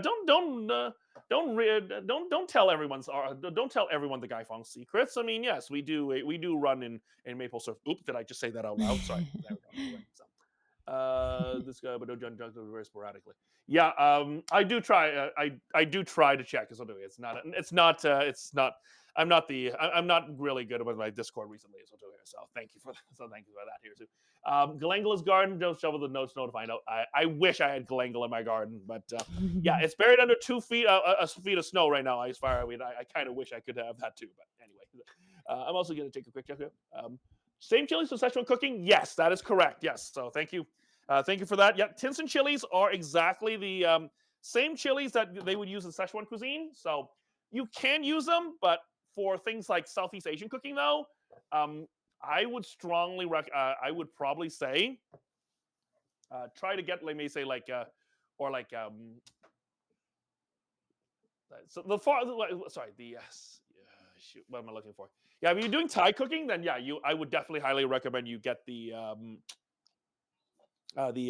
spicier Thai chilies as well too here. So I was wondering or if they were actually different. Okay, so they are Sarah, sorry? different. They are different because Okay. Szechuan these Tinson chilies are these Tinson chilies right here. Sorry, I'm just gonna do that here. They're like super large here. So you can see right now here. This is a so this is a Tinson chili. Mhm. This is a so this one right here. That's a dried Thai chili here. So Mm. they actually do sell Thai chilies. They do sell Thai chilies in bulk at the grocery store I usually shop at. So they actually didn't have red chilies today. I have no clue why, but yeah, it's but if I do buy a lot of it, I actually just put it on a tray, let it dry at room temperature. It will dry out in probably about 3 or 5 days, and just as long as you also pull the little stem off of it. So if you can't use all the fresh chilies, all the fresh Thai chilies you do, pull off the stem, let them dry in a really like cool dry place. They'll dry up in 3 days, and honestly, you can once you're done, you can actually grind that up as well too. So it's very easy. So too, right? Wolf, they are absolutely easy. So like keeping chilies, keeping a whole bunch of chilies for any kind of cooking, super easy.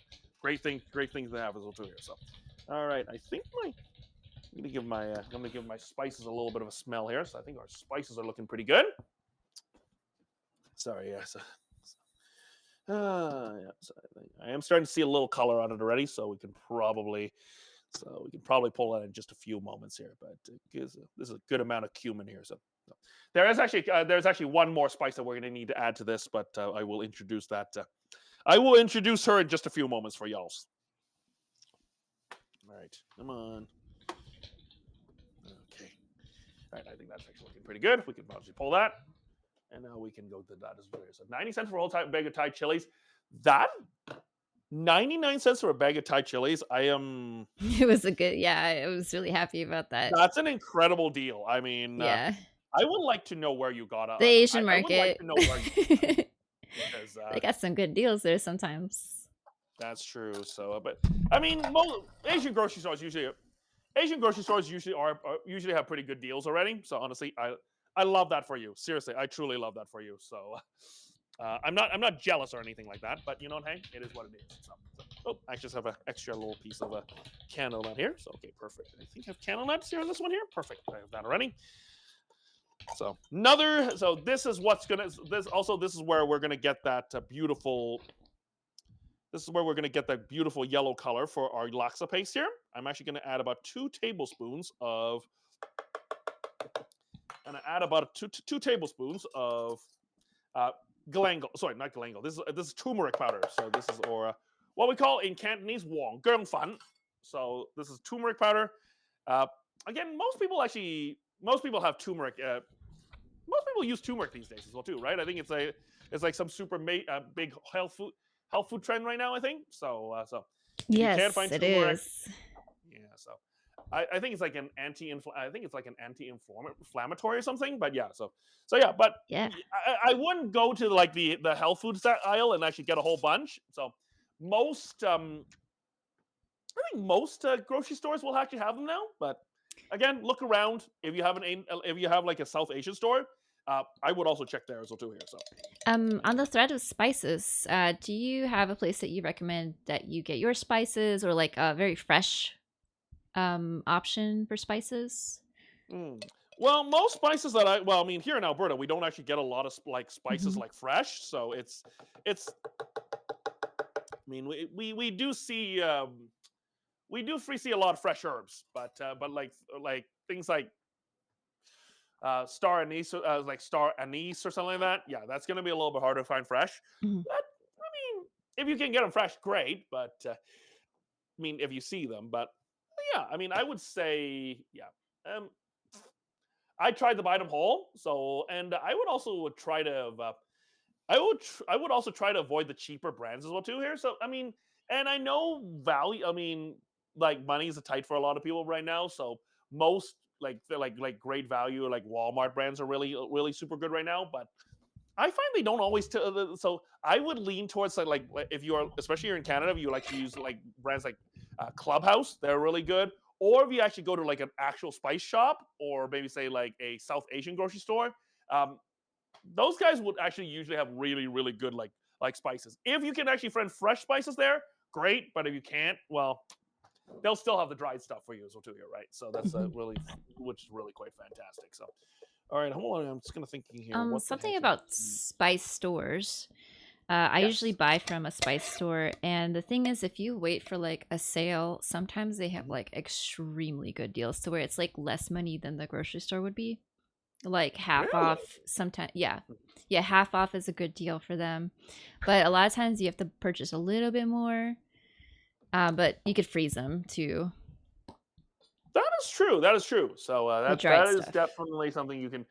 I mean, buying ahead is great because here's the thing, though. It's the way I look at it because it's and this is something I hear quite a lot from folks. It's like there's a lot of spices. I need to go to a lot of places, and it's the it's the upfront value, like the upfront investment in getting all these spices, or I'm not going to sugarcoat it. It is going to be high, but here's the big thing about that though. If you once you buy it though, you can actually keep it for a while, so too, right? So it's I mean spices aren't perishable. Like dried spices usually aren't perishable, so you can I mean just like what you said as well too, Sarah. You can actually buy it.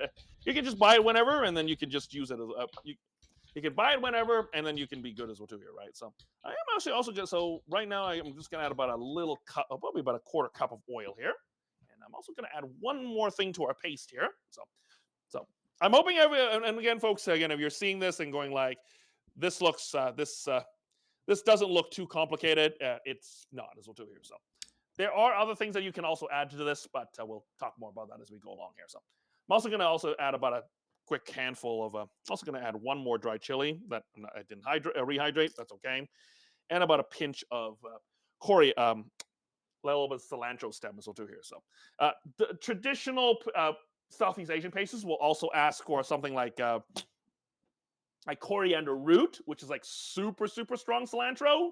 But if you don't have that, seriously, don't worry about it. You can live. You can make a very decent paste without a you can make a super decent paste without any sort of what's it called as well too here, right? So make a super decent paste without the paste without shoot. What was That I talking about root, here? I think. Yeah, the root as well too Yeah. here, right? So yeah, because here's the thing though too, like a lot of stores don't when you buy cilantro, usually you just get the you just get the stems.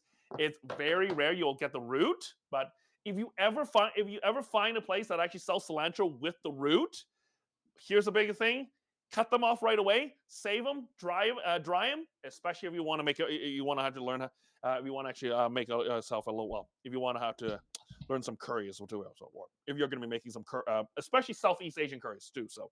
Uh, in Asian, like South Asian curries, like in the Indian and Pakistani curries, I don't usually find that they actually use coriander or root. It's usually like fresh, more fresh paste, like in Thailand, Malaysia, Singapore, and Indonesia. I usually that's where they will actually use the coriander seed, and more fresh ingredients like lime leaf and also lime leaf, fresh galangal, fresh ginger, fresh garlic, and things of the do. So, whereas a lot of South Asian spices will actually rely on more of the dried spices will too here. So things like dried like cloves, cinnamon, and et cetera, so too here, right? So, all right, I'm just gonna quickly turn on the paste, and I'm just gonna keep my eye on this too. Big thing here, and also, folks, it's gonna be loud noises about 30 seconds here, so just bear with me for a second. So. Let it go. Just gonna let the kind of grind start going as well here, folks. So I'm just gonna. I don't know, y'all can. I'm just hoping y'all can see this here, but Yeah, we can see it. Yep. a little bit. I'm hoping that's a little bit better. But. Yeah.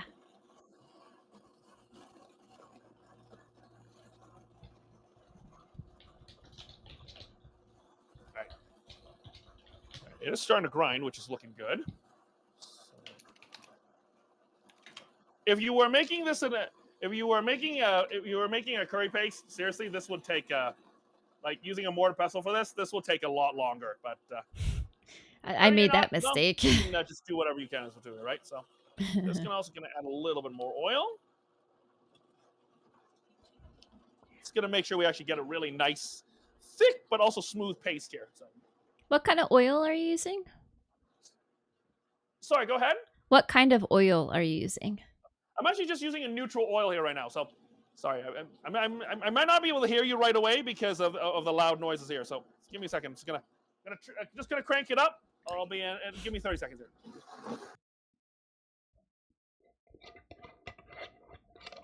I just muted the blender for now. He's not talking though.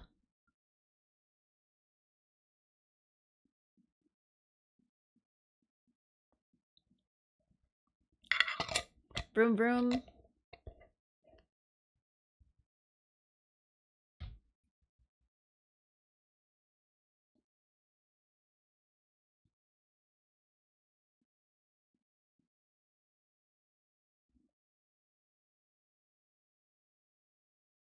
It's looking good. So I will just pull that over, and I'm gonna let y'all take a look at that in just a few moments here. Sorry, give me a second here.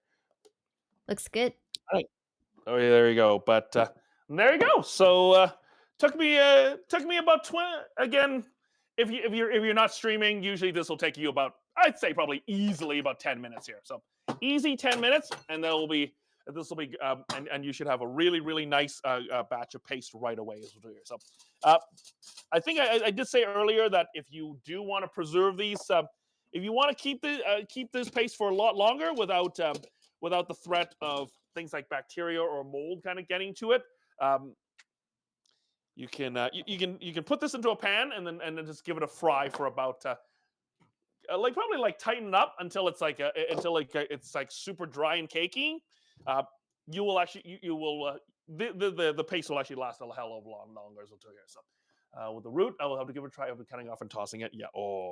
How many batches of curry would you say you could make with this much? So for this one, I would probably say, depending on how strong you want your laksa, I'd say this is probably about 2 good pots of soup. Honestly, this is easily 2, probably this paste right here. I've never really calculated, but I'd say this will easily make about 4 or 5, 5 or 6 liters of soup. This is right here, easy 5 or 6 liters of soup here. So, but, liters, yeah, okay. You can do more if you want, Nice. or you can do a little bit less as you want to. Sorry, go ahead. Oh no, I was just saying, nice. It's a good amount of soup. Yeah, good amount of soup, and also one beautiful thing is this stuff is incredibly freezable. So, and if you don't want to use it as soup, you can just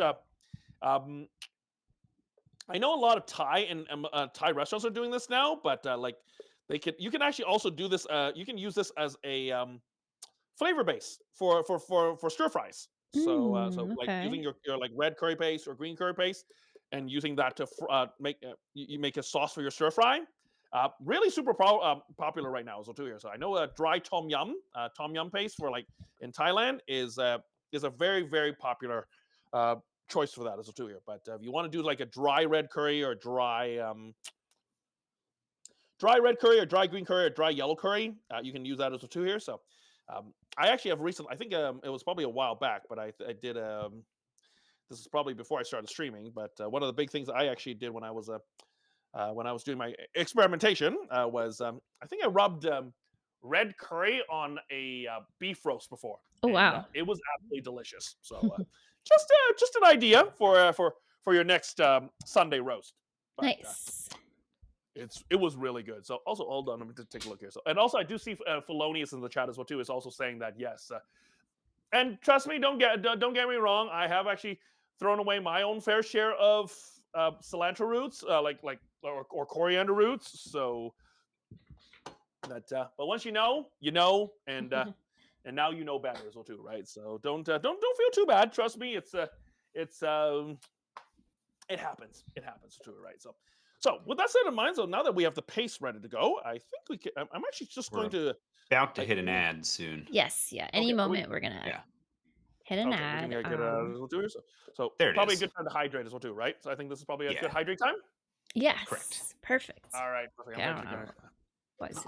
All right, I'm actually gonna go grab myself a beer as well too here. So this also probably gives me a Ooh. few seconds to kind of just catch up on chat as well too here, right? So, all right, so Yeah, we hold got on. 3 minutes of ads, so we're 2 minutes. Okay, perfect. three, So, three, 3 minutes. 3 3 minutes. minutes. Okay. Oh, okay. So now I don't feel so bad for running 3-minute ads once every hour now. So because now I know that y'all do that as well too. So there you go. Perfect. So My video won't work.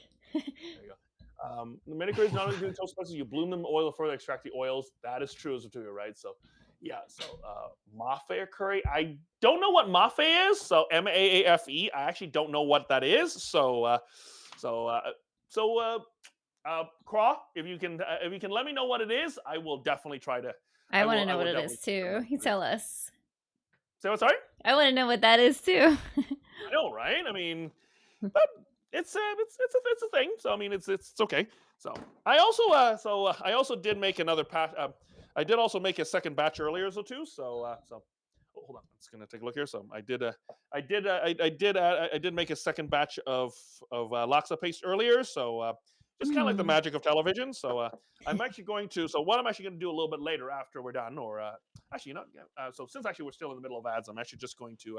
I'm actually just going to start cooking it down as well too here. So I'm going to start cooking it down and in one side, and then I'm going to start making our soup for our laksa, I'm going to start making our laksa soup in the other as well too here. So if you want to dry, and you do want to dry these up, super easy. You just want to make sure that you super easy. You just want to make sure you get it to a thing as well too. Sorry, hold on, my camera's just being absolutely dumb here right now, folks. So I'm just gonna. Yeah, sorry, guy phones. This thing is just being a pain in my neck here right now. Okay, yeah. Such as the tech way. Yeah, it's just the hardware as well too here. So it's just the thing as well too here. So I'm just gonna start with this. Chef John, I have Yeah, another go ahead, yeah. substitution question. Yes, go ahead. I have a hard time, even at the Asian market here, finding the kaffir lime leaves. Or makrut lime leaf. Yeah, yes, makrut. That's the same? Is that the same as kaffir? They're the same thing. The word kafir is actually a derogatory term okay. in Thailand. So okay, that's so why stick with I try makrut. not to Okay. say that word as well too here. So Well, now but I yeah, know the that. makrut lime Okay. leaf. So if you don't have the lime leaf, just use lime zest. So like just regular old fashioned Persian lime zest. Yeah, if you It don't really have is that, the same? Okay, be curious about they that. will taste relatively close to each other. So it's not going to be exact match, but yeah, it's a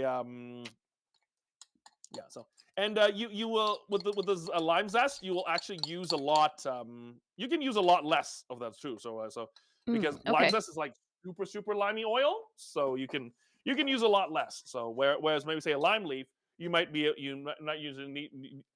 usually need about 4 or 5 of them as two here, right? So actually Also, I didn't know West that. Oh my African- gosh. I don't know why they name common things like that.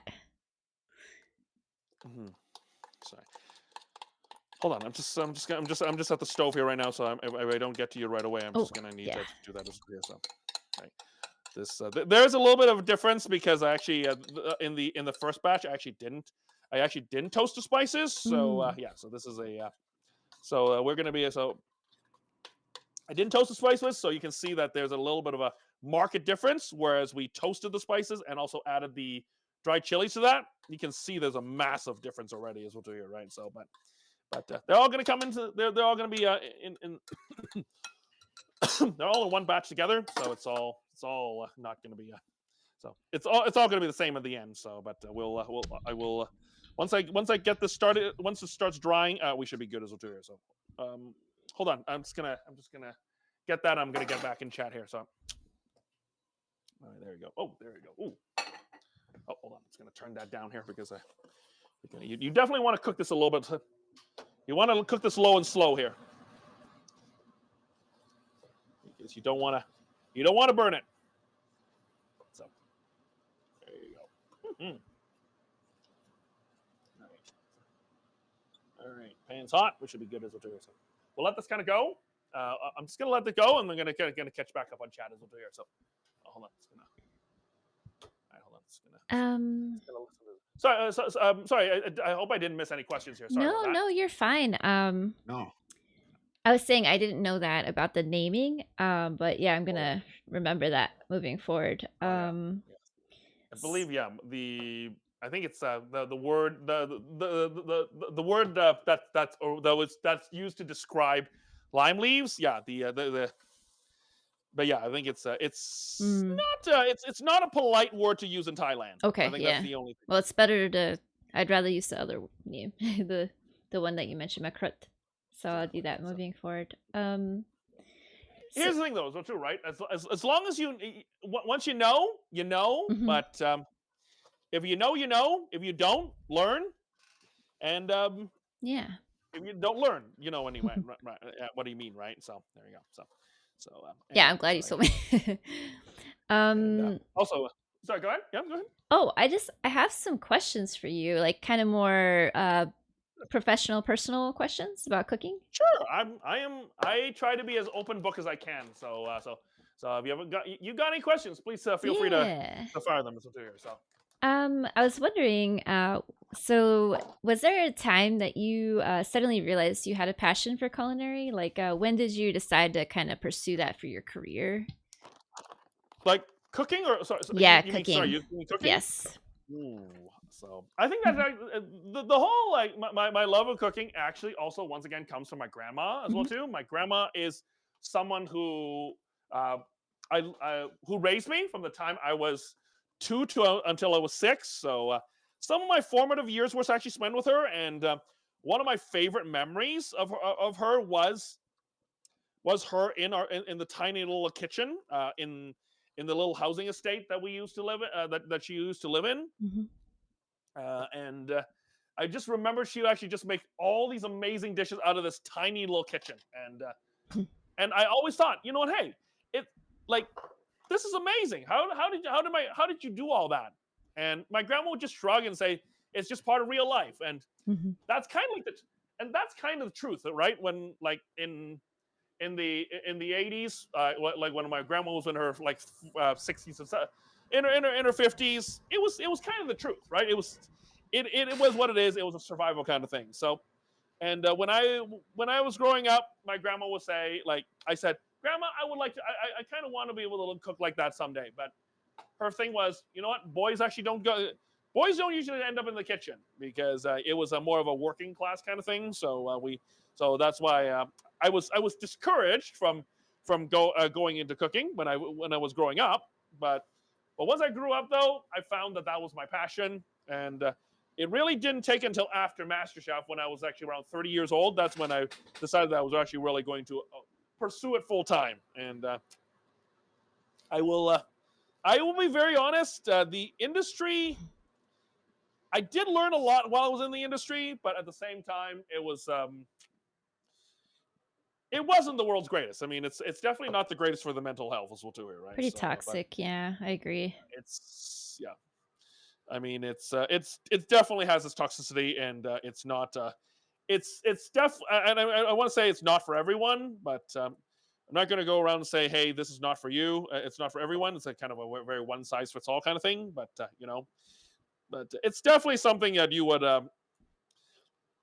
if you do go into it, just be ready. Just be ready for long days, low pay, and just and people who will exploit your passion for peanuts. So and I'm saying this just to be relatively. I'm not saying this to scare anyone off as well too, right? So, I mean, if you do want to pursue it for a passion, I mean, hey, great, but make sure you get paid first as well too here, right? So, right now, I'm just gonna peel. I'm actually just peeling some shrimp here right now. I am extracting some shells. These are going to be going onto our noodle bowls a little bit later, but if you these are going to go onto our noodle bowls, but the shells I'm actually going to use to make a quick little. That's going to be. I'm going to use that to infuse our chicken stock for our noodle broth in the community here, folks. So yeah, historically, if you look at wealthy families, cooks were often men.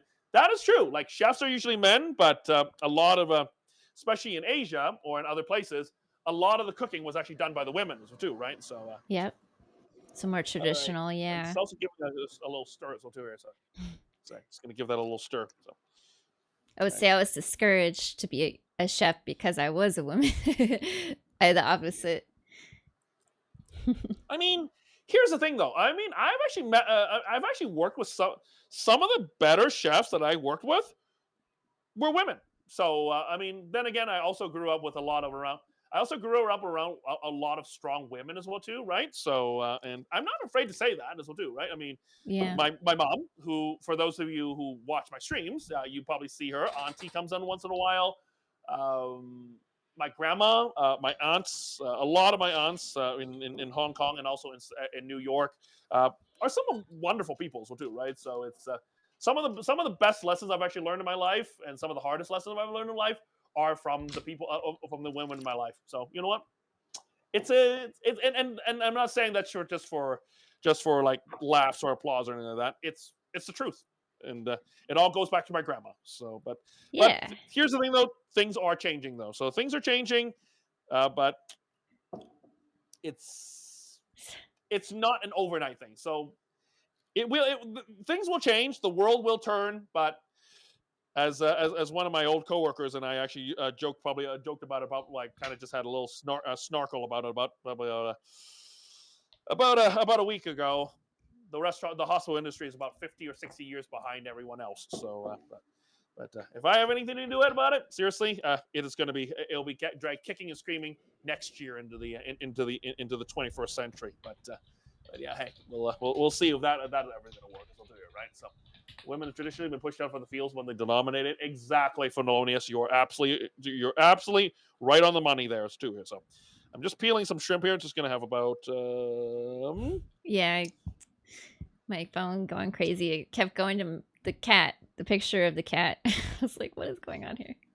No worries, no worries. Tech. Here, so. Just here on the bottom, and women being turned from the top. Yeah. So, send porking things in the corner. Oh, no worries, me. Hey, if it's not Bork somehow on Twitch, is it even a Twitch stream, right? So, Indeed. At least that's what I've been told anyway. Alrighty. All right, folks. It's gonna also. I'm also gonna. I am actually kind of running in between to kind of stir my curry paste as well too here. So I am drying it up. So hold on. It's gonna go give that a quick stir here. So also don't want to make sure. I also want to make sure that actually doesn't burn here. So yeah. So nice. Is it smelling real good over there? Yeah. So you can see already the paste is already starting to kind of release a lot of the water that it had earlier. So this is why it's going to be very, very important here. So this is going to be a very, very going to be a slow process here. So I'm also not going to scrape the bottom here because that stuff is going to be bitter. So no matter how much simmering is never going to and sugar is going to balance off that bitterness as well too here. So I am just going to let it cook down just a little bit until the most of the water steam comes off as well too here. So the purpose of what you're doing is to condense the flavor, essentially. Yep, condensing the flavors and also drying it up so that it's if I want to keep it in the fridge, it's not going to what's it called? Go bad as much. Yeah, it's not going to go bad as quick as well too here, right? So, gotcha. So because I can show everyone in just a few seconds like what I mean as well too here, right? So I do have a jar of like a red curry paste. It's very so what you saw earlier was kind of like very liquidy and watery. Mm-hmm. So kind of like almost like a moussey kind of consistency. So I'm actually just trying to kind of get this laksa paste down to this, so that it's also like so it's going to be safe for storage, right? So safe for storage, but I would still keep if you do have like fresh curry paste, like fresh paste like laksa paste or red curry paste, I would still try to keep them in the fridge. Keep them in the fridge or freezer so that you don't kind of ruin all that good work as well too here, right? So because whenever you get so you can see right now is the guy phone right here, so you can so this is just like commercially made red curry paste. You can see how stiff it is, right? So and see how stiff it is, yeah, it's or like very hard it is. So that's what I'm kind of going to that's kind of the close to that is kind of what I'm actually looking at getting it to as well too. But we can get it pretty close as well too here, right? So anyway, so I'm just gonna let that cook for a few seconds here. I'm just gonna move that off to the side. I will move that, turn that down, and we're gonna. I'm gonna. So now that we've actually got this, I'm gonna start assembling our.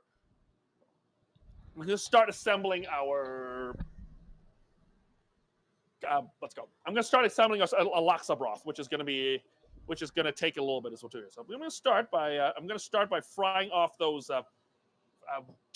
shrimp shells that I pulled earlier. So that's I'd say that's probably about a pound's worth of shrimp. So shells from about a pound's worth of shrimp. This is gonna add a little bit of extra like seafoody flavor to the broth. But again, if you're not big into seafood or you're allergic to seafood, you can just do that. You can just do it without it.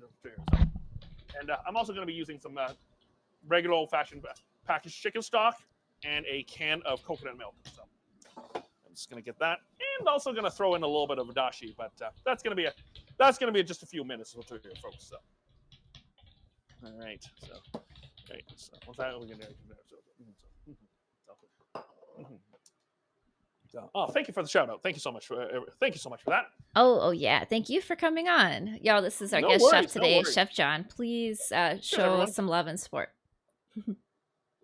He's taking his time to show us all this stuff and tell us all these cool things. This is I'm This is learning but- so much. this is but one of my this is only but one of my powers when it comes to curry here. So Nice. so if you do want to watch more, I think I'm actually doing curry on Sundays too here, but I haven't actually thought that far yet. But we'll think about that here. So all right. I think So mostly throwing the everyone is following you. Everybody knows Chef John. Sorry, what? I said I think most people are following you currently. Everybody knows Oh, you. I know that's a good thing. That's a good thing. Yeah. Yeah, y'all aren't though. I mean, y'all welcome to. Welcome to come in and have a cup of tea with the Guy Fong here. So, all right. Yeah. So you're getting some flavor with Just the give me shrimp. 1 second here. I might not be able to hear you right away. I am just gonna get once I get this broth done. I should be able to hear you a little bit as well too here. So, just gonna do a quick little brown on that. Also going to add some. So this is where the makrut lime leaves are going to come in as well too here for flavoring. I am going to flavor our broth with about 5 pieces of makrut lime leaf. So, but this is after we fry the. This is after we give the. After we give this a little. Also going to add about a tablespoon of this.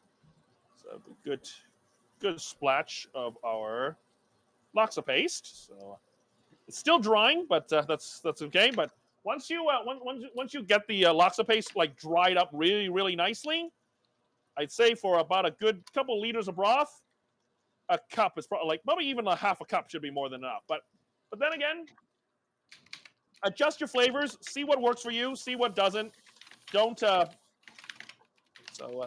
adjust to taste. Let's just to say as well too, right? So and as I found honestly, Guy Fong, I mean a recipe is only just a suggestion, right? So once you know how to make something, you can kind of just play around as well too here, right? So and making laksa is definitely one of those things as well too here. So maybe on chance. I can only all the food planned out all the way into May. Yeah. So yeah. I'm going to be pretty honest. Honestly, I don't think I would ever be able to plan my ice streams like that. I am a very I don't want to say I'm very spontaneous, but I do get pangs of cravings once in a while as well too here, right? So that's a big thing. So, but you know what? So maybe hopefully some days we'll too, right? So maybe we will get some. We will go for someday. I'm not totally sure, but we'll see what. See where this guy where the winds take me. You know what I mean? So, all right, I'm gonna start throwing the. I also have some dried lime leaves. I'm actually gonna start throwing that in right away. Just gonna. I do see the curry paste is starting to find what they call the fond here. So I'm actually just gonna start adding my getting my coconut. Get my packaged chicken stock ready to go as well too here. So. Sorry, Sarah. Sorry, Sarah. Just give me 1 second. I'm just going to catch back. I will catch back up with you just once the broth is on their way as well too here. So Oh yeah, look at that. Look at that, folks. Look at that beautiful. Look at that beautiful flavor. All right. And kind of want to fry the shrimp a little bit further, but shrimp shells a little bit further, kind of get that brown flavor, but I don't want to get the paste to that brown, the black phase as well too here. So I don't want black curry paste here, so just gonna add a little bit more paste. I think we could probably kill the heat on the. Probably just gonna kill the heat on the negative pot here. Hold on. Oh yeah. Woo! Oh yeah. Oh yeah.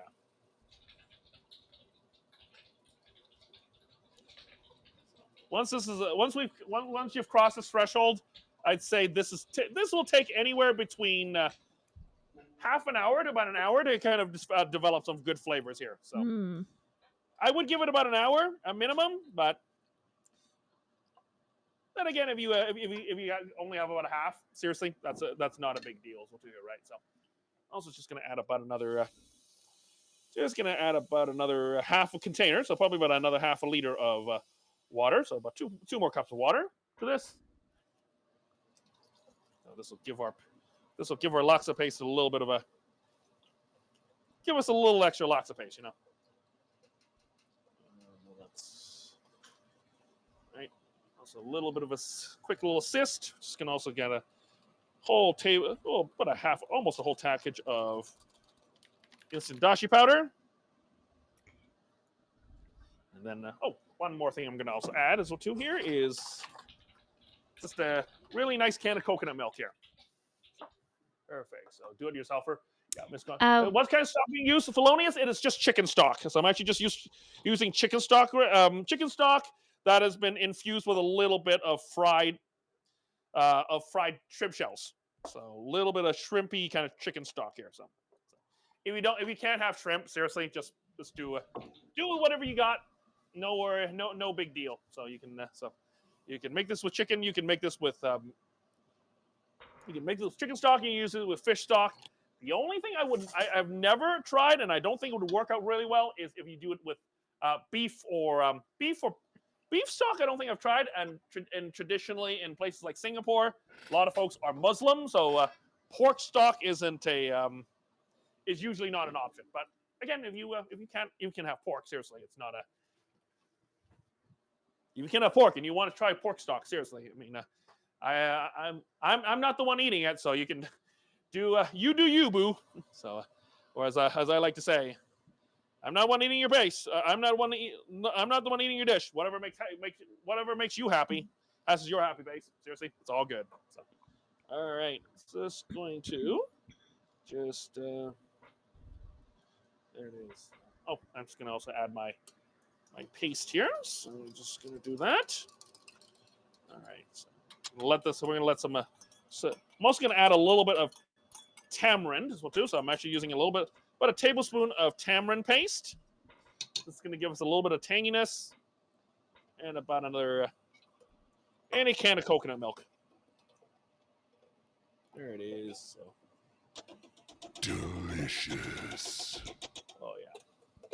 The coconut milk will also separate a little bit later, so that's going to give us a really nice fat layer. But there it is, Guy Fong. I mean, if you followed me so far, this is you're literally if you're at this point, you're probably about 2/3 of the way to a really good bowl of laksa. So the word laksa, what does it stand for? Is it a specific? It's like noodle laksa? or. So I'm just going to turn off the hood vent here so that I can actually hear you. Laksa is actually I believe it's a native Malay word. That's a good question. Actually, I can Google it. I actually cannot remember for the life of me what the word laksa actually means. So it's in Cantonese or in Mandarin. The characters describe the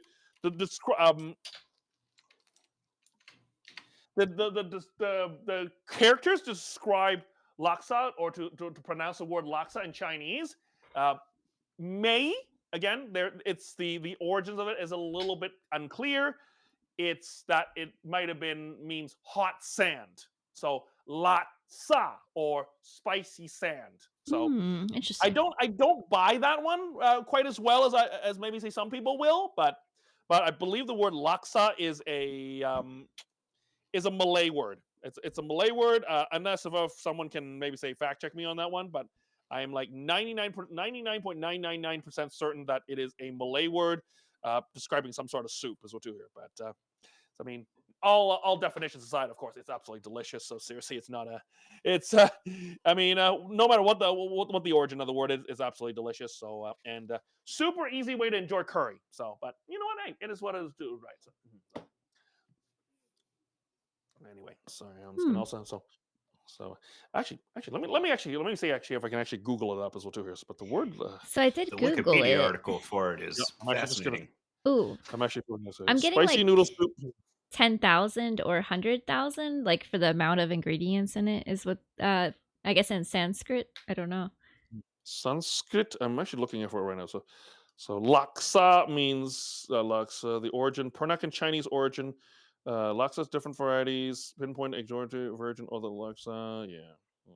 Is it safe to say that like it's always a soup that has noodles and stuff in it? Is it like or Yes. is Yes. Traditionally, the laksa it describes a noodle soup. Yes. So there are other variants. So asam laksa, which is the tamarind mackerel broth, which is which is well known in a city called Penang in northwestern Malaysia. So right on the border with Thailand. It kind of has a vibe of like tom yum, except it doesn't have a lot of. It's more about the tamarind and the chili, and then they also have like banana. They also use like banana flowers as one of the toppings for that, so or what they call banana blossoms. So they use that. There's also something called Sarawak laksa, which is a more nutty. So it actually has peanuts in the peanuts and more things like star anise and cloves in the paste. There's also a laksa johor, which is a spaghetti laksa. There's a few Singaporean. There's a few Singaporean viewers of the Singaporean members of the Guy Fong that will actually be able to talk your ear off that one too. But laksa johor is actually there's a very funny origin story of laksa johor is what you hear. So I believe it was back in the 16th century, 16th or the 18th century. There was a sultan, which of the princely state of Johor, which is kind of like a which is today a state of the the country of Malaysia. So kind of like Texas or Alabama. So that kind of state. So, but it was ruled by a king, also known as a sultan. So that sultan apparently went to Italy during the early 15th, 16th, or the 19th century. I can't remember exactly, but they fell in love with spaghetti and they brought a whole bunch of it back, and they wanted to enjoy spaghetti.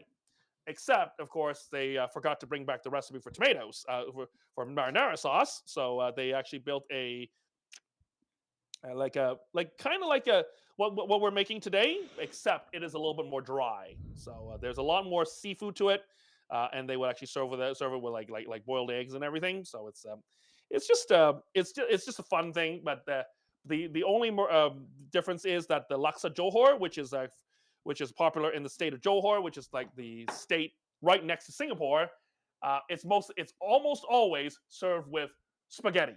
So it's never served with anything else except for spaghetti. So it's kind of like almost like a spaghetti bolognese or like something like a meat sauce spaghetti, except it's a spicy kind of like a spicy chopped fish or shrimp kind of mix. So it's a dish that's super popular. And then so I think there's actually one that's called laksam as well too. But there's a few other there's a few other variants that I would like to I would like to explore eventually. But well, that's that just like anything, honestly, one step at a time is what we do, right? So all right. So, Chat asks, are these large shrimp 25-35?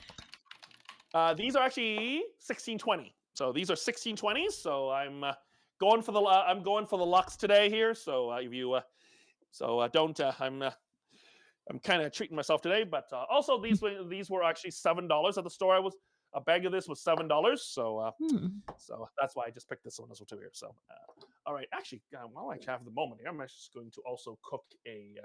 I'm also going to bring to a boil about a couple eggs as well too here. So because one of the big key ingredients for a laksa is a. One of the key ingredients of laksa is one key ingredient of laksa is a boiled egg. So so you can do a hard-boiled egg, you can do a jammy egg, you can do whatever you want, but an egg is a traditional topping of laksa. So if you again, like anything, if you don't like eggs or you can't have eggs, seriously, don't push yourself for it. But if you go to Singapore and if you serve a bowl of laksa without an egg in Singapore, people will kind of look at you funny. So, but then again, we're not in Singapore, so they're not going to judge us, right? So, all right, I'm actually before I do that, I'm just gonna do a quick little taste on my soup here. So this is so far we've actually made a paste, we made a curry style laksa style broth. So I'm just gonna.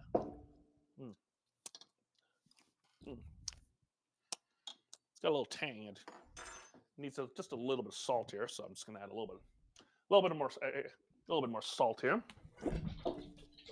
I'm using chicken stock powder here instead of salt. I'm just gonna add a little extra chicken flavor. And one huge thing when it comes to this shows this dish is in this part is where the Chinese origins of this dish comes from, and that is where we're going to be adding about a little bit of sugar here. So I'm also going to add about one piece of rock. This is what they call rock sugar or brick sugar or pintong. I'm just going to add about a small piece of pintong to this. So you can use palm sugar, but I couldn't find palm sugar today. So this is the only thing that we have. So we're just using that here. So, and then we're gonna be once this is ready, we're gonna be cooking these eggs for about 9 minutes here. So how are we doing for time right now, Saren? We are okay. How long does your soup take, by the way? Like with the reductions and everything? We're about I think we could probably serve in about 20 minutes. 25 minutes we should probably be able to serve. You're fine. Don't worry. Yeah, Okay, we've got time. Also, I'm sorry to make you repeat yourself. You said there was a substitution for palm sugar. What was that? Palm sugar? So that's actually what they call they sell those as kind of like what they call, I personally call it brick sugar. So brick, BRICK sugar, but they actually call it rock candy at Asian grocery stores. Rock candy. In candies, they're called pintong. So it is in the pintong is a so it kind of looks like this as well too. I'm gonna show you, but it's not traditionally used in laksa making. Usually something like jaggery or palm sugar is what they use. But yeah, this is a kind of like a more molassesy kind of one. So this is what I'm actually using today. Oh geez.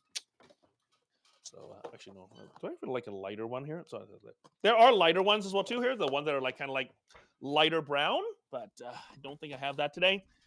Or if you really want to kind of good, or again, you can just use brown sugar. Seriously, you all you have is brown sugar. You can just use some brown sugar. Or if you really want it, you can also use some. These are like rock crystal. Well, this kind of looks like rock sugar, like rock candies. But yeah, this is like you can also use rock sugar or what we call bing tong is what in Cantonese. So it comes in a package that kind of looks like this. So you can use this. But for the best flavor, though, I would definitely try to find palm sugar or jaggery. So jaggery is actually popular in Southeast Asia and India. Not so much in China, but it is definitely something that they use in Southeast Asia. So we call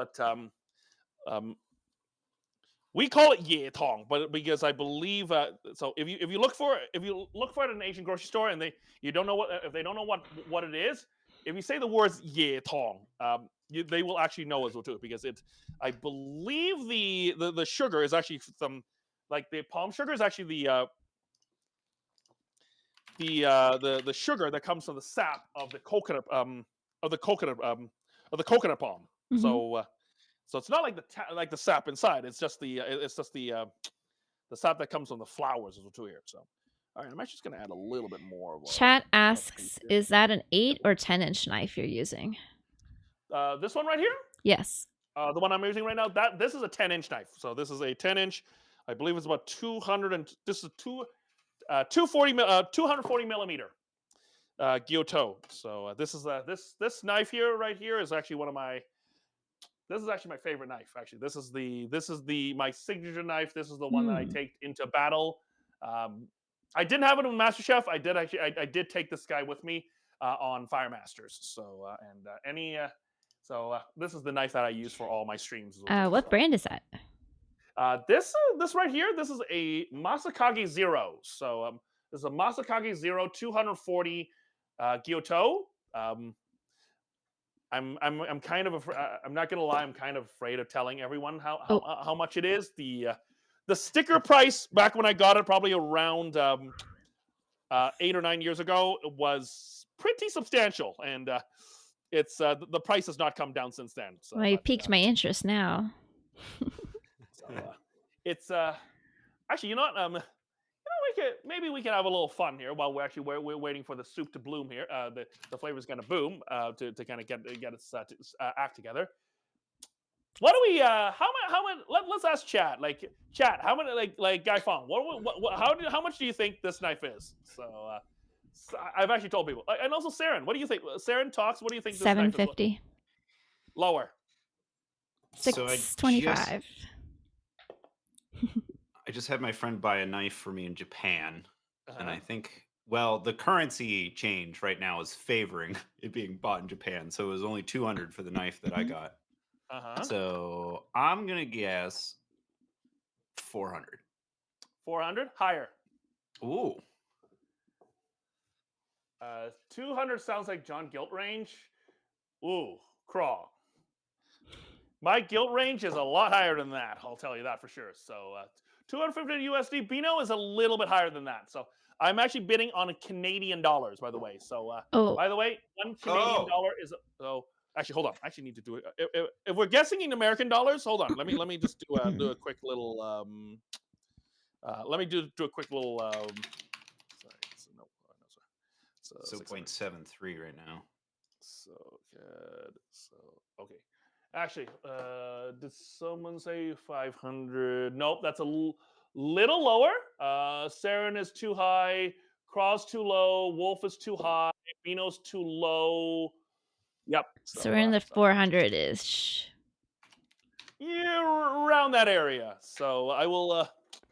Hey, a good knife can last you forever. Oh, it is. I mean, this knife has been with me. This was I mean, this knife it was kind of like my graduation present to myself. So when I finished my second year apprenticeship, um, I just went to this went into my favorite shop, Knifeware, which is a very proud sponsor of one of our streams. So yeah, so they are one of our proud sponsors. Hashtag just saying. So hashtag not hashtag sponsored also, but not sponsored. But anyway, but yeah, I just went into the store. I saw it, and I just said, you know what, I'm buying it. And the guy who my friend who works for the company, I mean, his name is Nathan. He just said, "Are you sure about that?" I said, "Yeah." Am I sure about this? Of course I am. I just said, wrap it up, and yeah. So, So you are classically trained.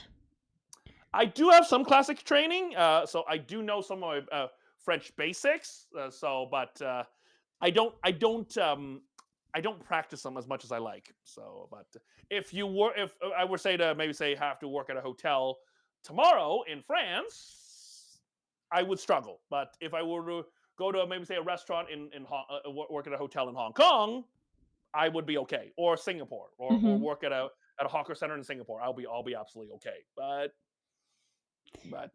I do know my French. So. Oh, okay, cool. Wow. So how many languages do you know, and which languages? I speak English, of course. I do speak Cantonese. I do speak English. I do speak Cantonese. I do speak functional Mandarin, so that kind of counts. So, and I do speak some functional French. So my 4 bases: English, French, Cantonese, and Mandarin. I can speak a few words here and there of Spanish. So Mhm. I do because I usually whenever I speak in Spanish or I try to understand Spanish, I usually kind of default to French. So I use I use my knowledge of French to kind of learn Spanish or speak in Spanish, and I do know a few words here and there of Korean and Japanese. So Oh, that's yeah. Nice. that's not super. I mean, that's not bad, I guess. So, but anyway, Mhm. so I mean, it's not good, but not great. So, but maybe that's just No, that's just that maybe is my good, you know. Alrighty. All right, let's just about I know, right? So, what do you though? I mean, I mean, Saren, you and Talks, y'all speak more than one language, don't you? Right?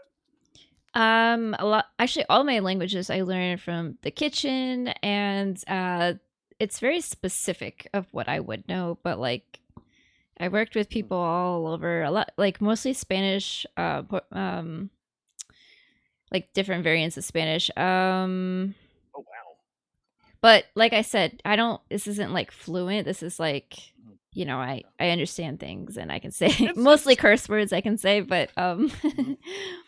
but used to work with quite a few Filipinos. So Tagalog, I've forgotten a lot of it though because it's been so many years. So it's I think I remember it's like Selama. So it's the only words of Tagalog I personally know a lot of is either Selamat Ate, Selamat Kuya, and then I don't even remember how to say how are you anymore. One of my coworkers actually taught me how to say how are you.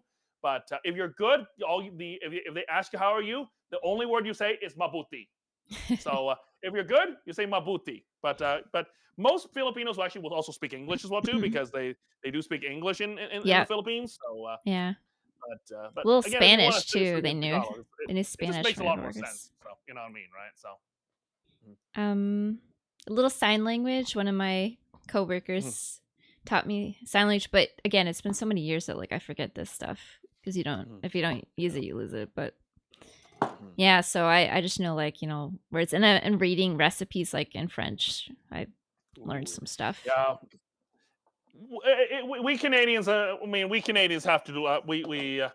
We do learn French. I mean, it is part of our curriculum. I think it's even here in Alberta, where we're the least likely to speak French. I believe we are taught French up until like even up until grade 5 or 6. Oh So wow. we are Okay. so after grade 5, then it's kind of just the kind of thing is what we're right. So also, I just dropped my eggs into into my pot for so I just drop it into soup stock. I'm actually just kind of just spoiling our egg. I'm just going to do a quick little hard boiled egg. We're going to do about a 9-minute egg here. So I do like a hard boiled, but if you do want to do like a jammy or soft boiled egg, I mean, hey, don't let me stop you, right? So I mean, I've actually done jammy eggs for laksa before. It's pretty good. So I do not mind it personally, but I think hey, whatever works for you, it works for me, right? So all right, I'm just taking our pot up. I'm just taking our paste off here, so it's a little bit on the burnt side here. There we go. Sorry, I just have a little bit of scorch on the bottom, but that's okay. A little bit of scorch on the bottom. I'm not going to take that. I'm just going to let that kind of cook. I'm also going to take a quick taste of our broth as well too here. So no worries. Hold on. Give me 1 second. I'm just going to get that soaking, and we'll just let that. But there you go, folks. This is if you make a curry paste, you want to kind of keep it. I think we've reduced it. We reduced it by about half here now. So this has been reduced by about half. So you can see it's still got the nice golden color to it, but it's more of a kind of like a golden amber brown now. So, but I like that color. once it's cooled, or actually if you really feel confident about it, you can also kind of spread it out on a sheet and let it dehydrate. That'll actually save it even better as well too here, right? So this is so you have a dehydrator. So you make a curry paste, you dehydrate it. You can also do that as well too. But I wouldn't dehydrate it all the way. But you do want to kind of have you do want to have a good amount of dehydration as well too here. So you don't want to have it turn into you don't want the paste to turn into chips here. That's the biggest thing. So because then you just have to grind it up and you're going to turn it into powder as well too, right? So All right, I'm actually gonna go get myself. I'm gonna give myself a little taste here. I'm gonna see how our broth is tasting. Let's see how our broth is doing here. I think we are looking pretty good here, folks. But where should be so. I'm just waiting for everything to kind of.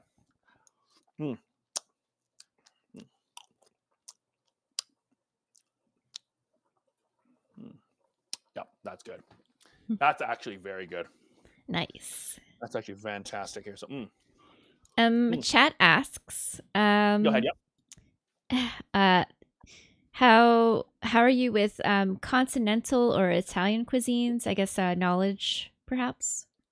Continental Italian cuisine. Wow. Continental Okay, that's or Italian. Sorry, I meant to say continental Italian.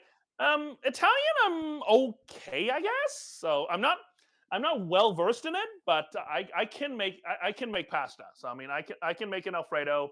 I think I've made an Alfredo before. I've made a carbo. I made an Alfredo. I made a carbo. I do know how to make lasagna. That's a big thing for me. That's actually one, which is actually funny because actually one of the first things I ever learned how to make was lasagna, and I was when I was 12 years old. That was actually one of my first dishes. Oh, okay. How did that go for you? It was surprisingly good. I think I had it. I think I had lasagna.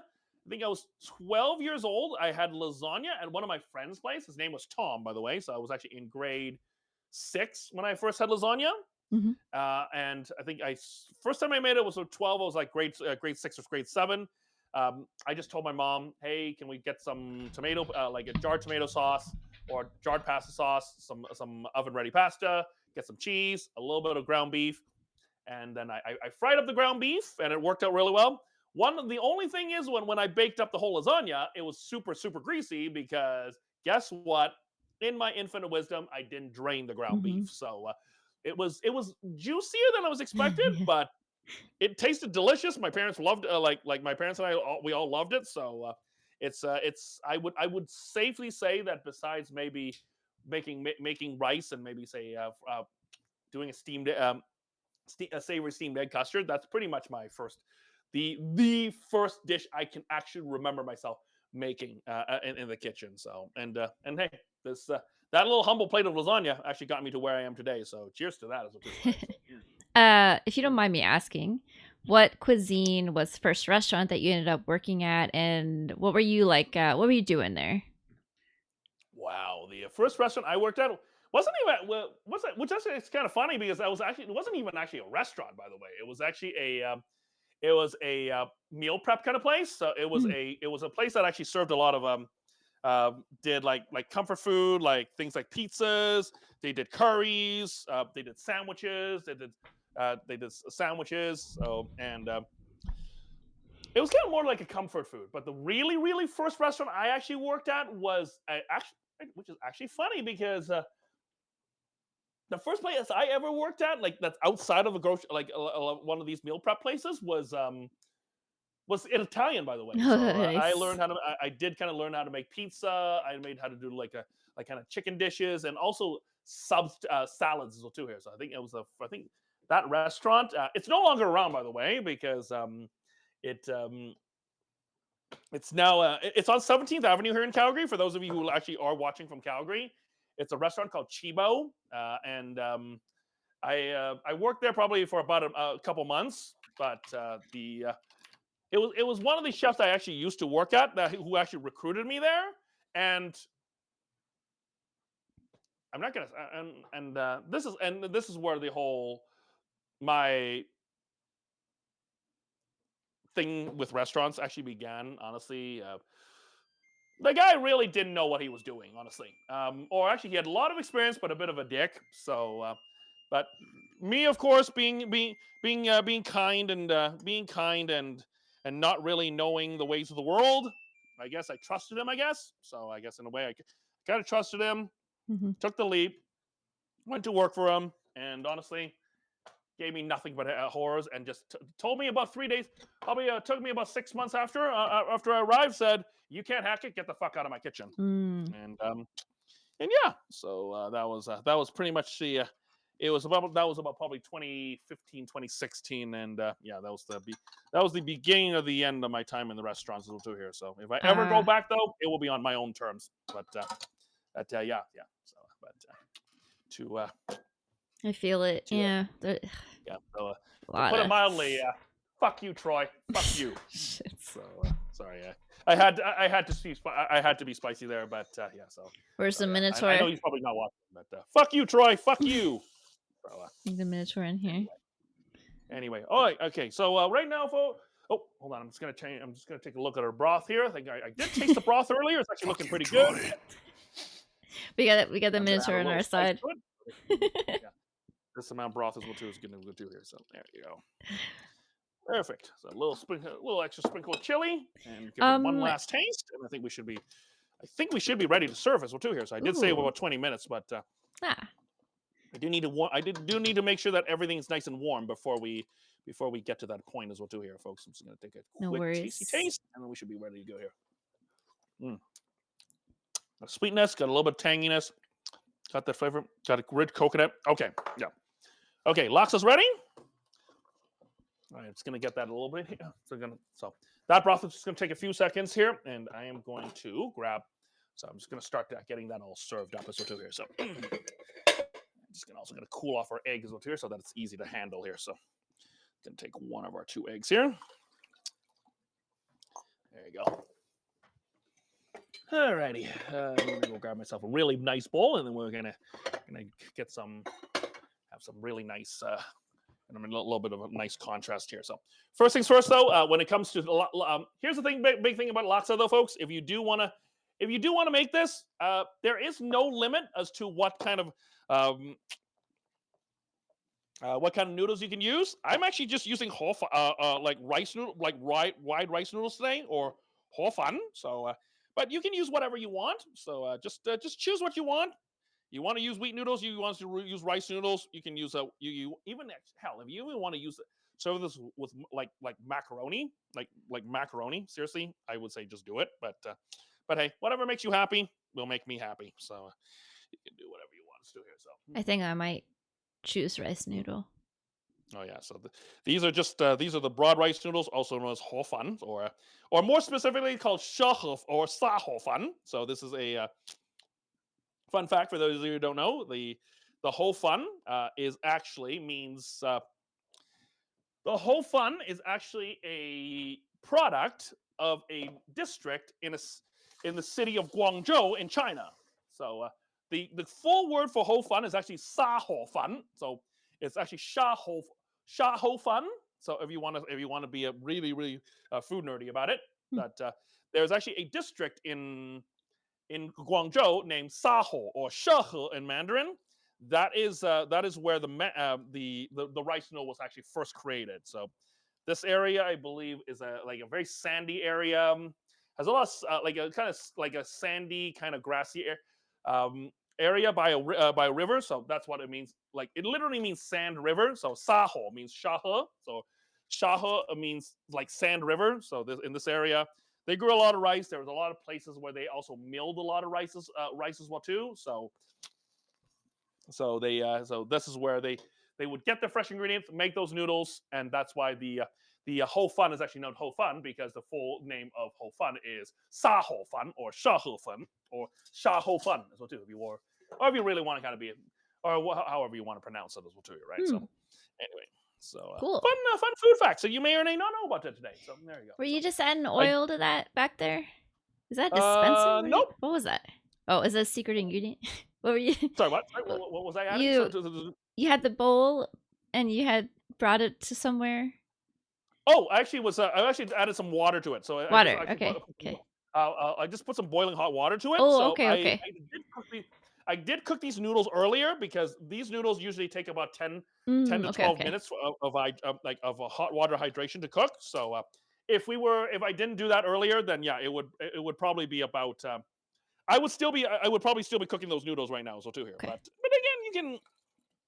And again, most noodles, especially wheat noodles, usually take about 3 minutes to cook anyway. So if you're using wheat noodles, you can have a bowl pretty quickly. But rice noodles, though, you do need to rehydrate them, so you do want to make sure that they're fully hydrated. And just like pasta, like if you're storing pasta, you want to make sure that you give them a little coat of oils too here. So you want to coat them with a little oil before you do that as well too here. So hold on, folks. I'm just gonna actually. Oops, I forgot. I'm just gonna need to I need to cook some shrimp as well too here. So I actually forgot to put together my toppings here. Oh, so I'm that's just gonna need okay. We got to plenty get of some of my time. toppings here. Hey, while you're working on that, just go ahead. wondering. Well, I've got a few questions pertaining to this, but one is I've heard you mention a lot of different projects you've worked on in the past. Do you have like anything that you kind of like? It's like a lot of nostalgia that you experienced, like in the industry, perhaps, like any of your particular experiences that you look back on that you really appreciated. Ooh, there is actually fun. Not that you mentioned it, there was actually a very fun one, by the way. So it's and here's the thing, Guy Fong. I mean, I'm saying this. It's not always it's not always sunshine and rainbows in the restaurant industry, but I also I do have some mushrooms. I'm just gonna drop this into. I'm just gonna let that simmer for a few seconds here. I'm also gonna throw in some shrimp. So I'm gonna cook about 3 shrimp. One of my favorite products, one of my favorite things I actually ever did was I was actually working with a guy who owned a restaurant called I can't remember the name now, but he actually owns another restaurant now, or actually works at another restaurant called Kama. His name is Chef Kenny, by the way. Super cool dude. Super cool dude. He was actually invited to do a project called the Great Canadian Kitchen Party. So it is a event where chefs are invited to cook to make the finest dishes. So it's a fine dining event. So for about $500, you actually get to taste a whole bunch of dishes from some of Calgary's finest restaurants for raising money for the Canadian Olympic athletes. So it was originally it was I believe it's still a Canadian a fundraiser for Canadian Olympic athletes. I'm not totally sure now, but it used to be called something called a little bit different. But it's called the Great Canadian Kitchen Party, and yeah. So I actually worked with a chef who actually competed in there one year. His name is Chef Kenny, and I actually got to learn a lot about like fast. I learned a little in that one night. Honestly, I worked I learned quite a fair bit about some of the things he was something about a lot about fast. Geez. But anyway, so yeah, I got to hang out got to get drunk with some of my favorite chefs and also some of Canadian Olympic athletes. So seriously, I mean, That's cool. Yeah. it's never was wrong as well too. So I don't remember a lot of that first night. I actually do 2 of them with Chef Kenny, but the first one though, I was pretty drunk by by midnight of the first year. So yeah, anyway, so. I do remember. I think I met a gold like a gold medal bobsledder as well too here. So Oh, neat. who I believe she actually allowed me to hold her gold medal. So Oh, that's cool. actually no, that was actually Katrina LeMaidon. Actually, that was from another thing. So I might actually be mistaking Katrina LeMaidon for someone else as well too here. So but that was actually that was at a soccer game as well too here. So all right, so okay, this egg is a little bit kind of meh. So I'm just gonna have to kind of do with whatever. Just gonna have to do with whatever we want as well too here. So gonna have to do that. Just gonna have to wing it here. So clearly that's not the. I probably picked the wrong egg here, but that's okay. So we'll work with what we got, and I am just waiting for my shrimp to cook, and then I think we should be ready to start plating. Should probably. Do we have like 3 minutes? We can run the ad. Absolutely, yeah. So okay. Oh yeah, I can absolutely wait about 3 minutes. Absolutely. So sure. Yeah, we got the ad. Probably about yes. 4. I'm just gonna grab all my ingredients, and when you're ready for me to start continue plating, you just let me know. I will. Yeah. Okay. I will continue plating whenever you're ready. So I'm just gonna grab that here. Just gonna get everything all set up here. If you could open a restaurant, what would you serve in it? I know it's kind of a broad question, but what comes to mind? Like I think also style. street food. Street food? Okay. Street food is probably the thing. So, like Hong Kong and like Hong Kong style street food and Southeast Asian street food, so things like Taiwan, China, Japan. I know Japan is not Southeast Asia, but one of the most favorite places I ever worked with was at a farmers market food booth that actually served all that kind of food.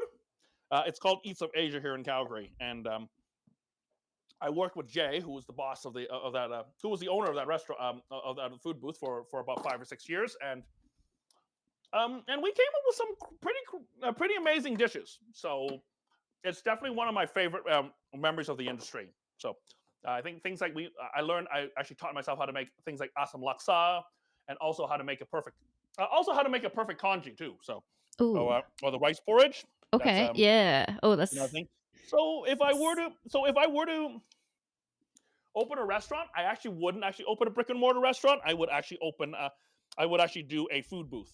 So like okay. a farmer's market food booth. But I will say this out loud. I will be pretty honest with it. If I were to open with it, I will actually not open it by myself. I would definitely try to find people. I will Yeah. share that booth with someone before we do, because there's no way in hell I will be able to survive running a whole booth by myself. Yeah, that's fair, and I've honestly. seen people try to ruin their own. I've actually seen people try to run their own booth before, and believe you me, it's not Not it's not fun. glamorous. It's not. It's also a lot of work. It's a Yeah. lot of work because you have to do your own buying. You got to do your own social media and everything. It's not fun. So I this is why it's. I find like if I were to do something like that, I would actually do it with I would want one with a fellow culinary professionals. Will tell you right. So. Whew, okay, yeah. Freshness, brightness instead of when you get them instead of just using for stock or throwing some pot pie or whatever, right? So, honestly, freshness and brightness. Freshness of any ingredient is always important, but here's the thing, though. If you if the a little splotch isn't going to affect the flavor. So I say this with the greatest amount of respect, because as someone who actually worked in produce departments, I actually do know that people love to pick go right to the back and actually pick what they call the freshest stuff. Trust me, folks, it doesn't work, because 90% of the time, the same thing that same package that you just dug from the very back is more than likely from the same order that just came in that it came in on the same day. So, but you know what I mean? Whatever floats your boat, you know what I mean, right? So anyway, I shake the same. So. But back to your restaurant thing, yeah, food booth. I would open a food booth, probably East and Southeast Asian cuisine. So, and I would probably open up with a very good friend of mine as well too, right? So, and I do have some people in mind. I would like to open it. So, Auntie's actually kind of chomping at the bit at opening a booth with me, but at the same time, I'm like, are you really sure you want to do that? Are you really, really sure you want to do that? Yeah. So, but Auntie just recently retired, so she's from her grocery store manager job for about 30 years. So I'm more of the opinion, like, just enjoy your retirement. Just enjoy your retirement. Do things you like. Don't try to get into things. If I were to open it, I'll open it probably within the next 5 years. But I would definitely open it. I wouldn't open it myself. I would probably find someone else to open it up with too, right? So, Huh. all right. Yeah, that sounds kind of cool. It is, and hey, and here's the thing as well too. I think this is a big thing. If I could find someone, if maybe say I could find another chef that's actually maybe say another amazing chef that is here in Calgary that would actually like to partner up on a thing like that, that'd be great. Because if I ever open my own food booth, I would probably be like Chef Steve. I would probably stream every service. So, or if I actually have my own food truck, I would absolutely stream every service. So, a food truck, okay. Prep and everything. So because hell, why the hell not, right? I mean, if I'm just gonna stand there and if I'm just gonna be standing there and making prep, like doing prep, might as well get another revenue stream and everything going. That's smart. Exactly, right? So get a little bit more revenue here and there. It's never a bad thing as well too, right? So, all right, where are we? We just got back. We're complete. Yep. We're good. Okay, perfect. So I guess I am actually getting pretty hungry, so that's why I'm just kind of like, let's get this all plated up here, folks. So, all right, so I have my egg. I'm just going to plate. I am just also going to add my mushrooms here. Traditionally, you would also use you would serve this with tofu puffs, or what they call tau pok in Hokkien. I call it tau fu pok in Cantonese. So, but tau pok is kind of like fried tofu cubes That's a traditional topping on laksa. But again, if you don't have it or you can't have tofu, you can skip that. But if you do want to serve it though, you can. Heck, if you don't like, again, if you can't have or you don't like shrimp, seriously, you can just serve this with I don't know, like cold Costco pulled roast chicken or something, right? So you can serve this with any protein your heart desires or what your dietary restrictions allow you to have as well too, right? So at the end of the day, as long as it tastes good to you and doesn't offend someone else, seriously, hey, it's all good as well too, right? Chad Alright, asks so- if those are baby king oysters. Yep, those are baby king oyster mushrooms. So yes, I'm just doing that. So I'm just gonna start adding the broth here. So I love the Before I start color. adding the- That's nice. oh yeah, that looks like beautiful golden color here, which is looking fantastic. Oh yeah, I'm just gonna make sure that's looking nice here first before we. Oh yeah. So, hold on. Oops, just a lot more. It is a little bit more broth. You do want this to be a little bit more brothy, so I do want to make sure this. This will actually warm the bait a little bit here. All right, a little bit of a cilantro leaves. Like actually, just do a little bit of picked cilantro here. So actually, just sorry, I didn't mean pick cilantro. I'm just gonna say rip cilantro here. There you go. Mhm. So just a little quick rip cilantro, and I'm just gonna call this rustic. And traditionally, this is great. not something. This is not a traditional topping of the curry laksa, but I like it. I'm just going to add a little bit of mint leaves, so a little bit of mint, a little bit of mint, a little bit of cilantro. Good. Oh, hold on! Don't add the lime just yet. Just going to get a little bit of crispy shallots wherever they are. Just going to do a bowl. Good dash of crispy shallots. Little wedge of lime. Finally, just a nice little spritz of chili. So there you go. Folks. Oh, we got a There you raid go. right in time. Look at that. Hey, Goodness. Chris Angry. What a absolute perfect time to raid in. I mean, he's raiding in just as we're finishing our laksa here. So I guess someone has perfect timing here.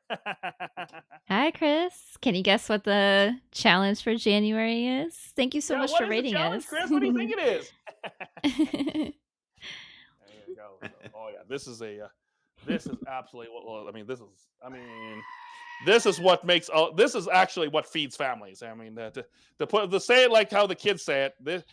These bowls feeds families here, man. These are absolute family feeders. So there are actually a lot of booths that are. There's a lot of like street hawkers that actually became like well-known names in Singapore because they actually serve laksa. So this dish has made a lot of legacies in Singapore and Malaysia. So yeah, so there you go. It looks so good. There you go. I'm just gonna add a little bit more spices to here. So I guess I kind of wish y'all can actually have a little bit as well too. So, but unfortunately, I wish I could we too. don't have taste-o-vision here. But just gonna take a quick little. So I'm just gonna do a quick little wipe here, and then I might actually dig in as well too here, folks. Okay, let me grab a spoon. So there you go. Yeah, tell us how it. Hold on. Did I go silent? Okay, sorry. I was kind of afraid that my phone my mic is my mic pack may have died as well too here, but that's okay. Oh. So Nope. there you go. You're So good. I'm just gonna let that sit for a second. Just gonna take a quick little photo, and then we'll get that as well here. So just gonna grab a quick photo here with my. Okay, hold on. There you go. Perfect. So. Y'all do check out Chris Hangry. Oh, yeah. He's a Kitchen Gladiator. He's an awesome chef. Very, very good vibes over there. Thank you again for the raid. No worries. Sorry. Why am I saying no worries? Of course. Hi, Chris. There you go. So street food, yeah. And yes, these are bowls. So you can you can find these. You can find bowls like these in like really, really super fancy restaurants in Singapore. You can find these in like really, really like street food markets. You can You can find you can find laksa almost like curry laksa almost absolutely everywhere in Singapore. So, but yeah, so I guess I'm hoping you'll be okay. If you're okay with it, I mean, I'm gonna go dig in this one too here. So I'm just gonna take a Yeah, so I'm gonna Oh share. yeah. So- Right, so I'm gonna actually not. I'm actually gonna leave the. I was kind of thinking I was gonna do my mukbang stream. yeah, So, mukbang. there we go. So, all right. Anyway, there we go, folks. So I'm just gonna grab it here. So always, one big thing you always want to do, again, if you're okay with it, a good squeeze of fresh lime is always the best way to start a bowl of laksa here. So, and yes. So let's take a look here. So, oh yeah. Mhm. Oh yeah. Actually, first things first, I'm going to take a taste of the broth here.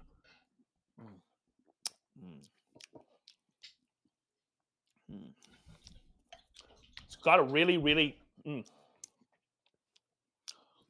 Oh, the coconut. The coconut is actually it's a very coconut forward right away. Right away, first note, sweet and coconut.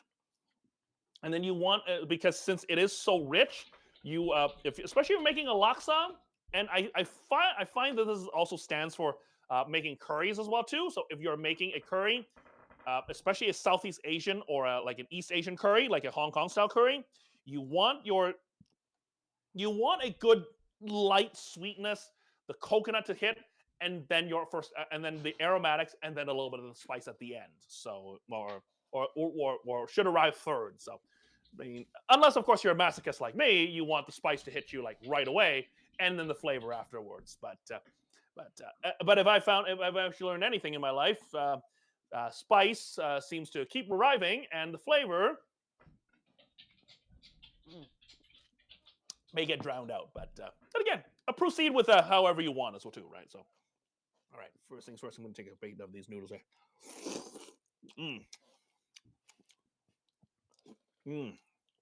Oh yeah.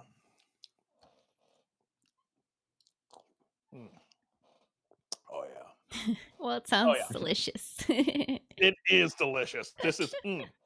What's the spice level in this? Spicy level with the chilies used. It's not super spicy either, so it doesn't have to be spicy.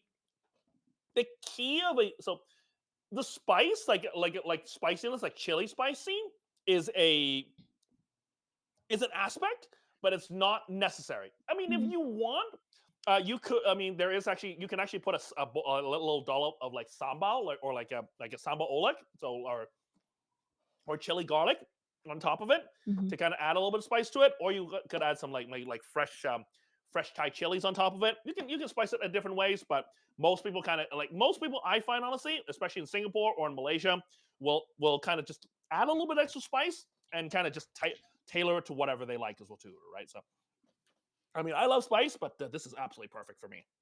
Nice.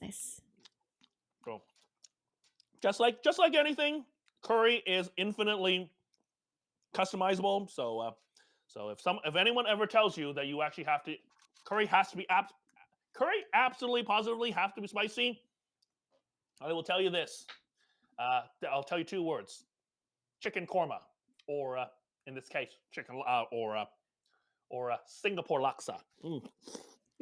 I know you're eating, but feel free to answer whenever. But this reminds me of a question that I had for you. If you had to explain curry to someone that didn't know what it was, how would you explain curry? Oh, curry is pretty much, honestly, I guess in a way, it's Asian meat and gravy.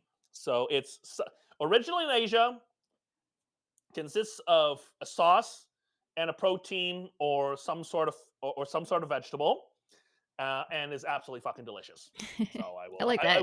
That's delicious. my delicious. Yes. So, because the word curry in Sanskrit, or I believe it was like Persian, it actually means gravy or leftovers. So there's actually certain different definitions of the word curry. I believe in India, they don't in India they actually don't even use the word curry. Is the word curry is actually more used in England. So curry houses, something like that. That's why they call it. But yeah, traditionally the word curry is actually it means either gravy or leftovers. So, but that word is that word has been well borrowed by other countries like Malaysia and Malaysia, Thailand, and Singapore. To mean what it means today. I watched a very interesting video on this particular thread of thought we were talking about called Answer. Well, the channel is called Answer in Progress. I did enjoy it. I have it linked, so whenever I release the objective in the Discord, y'all can feel free to watch it and look at it if you want. Oh yeah, It was really well. I like the way that they put it.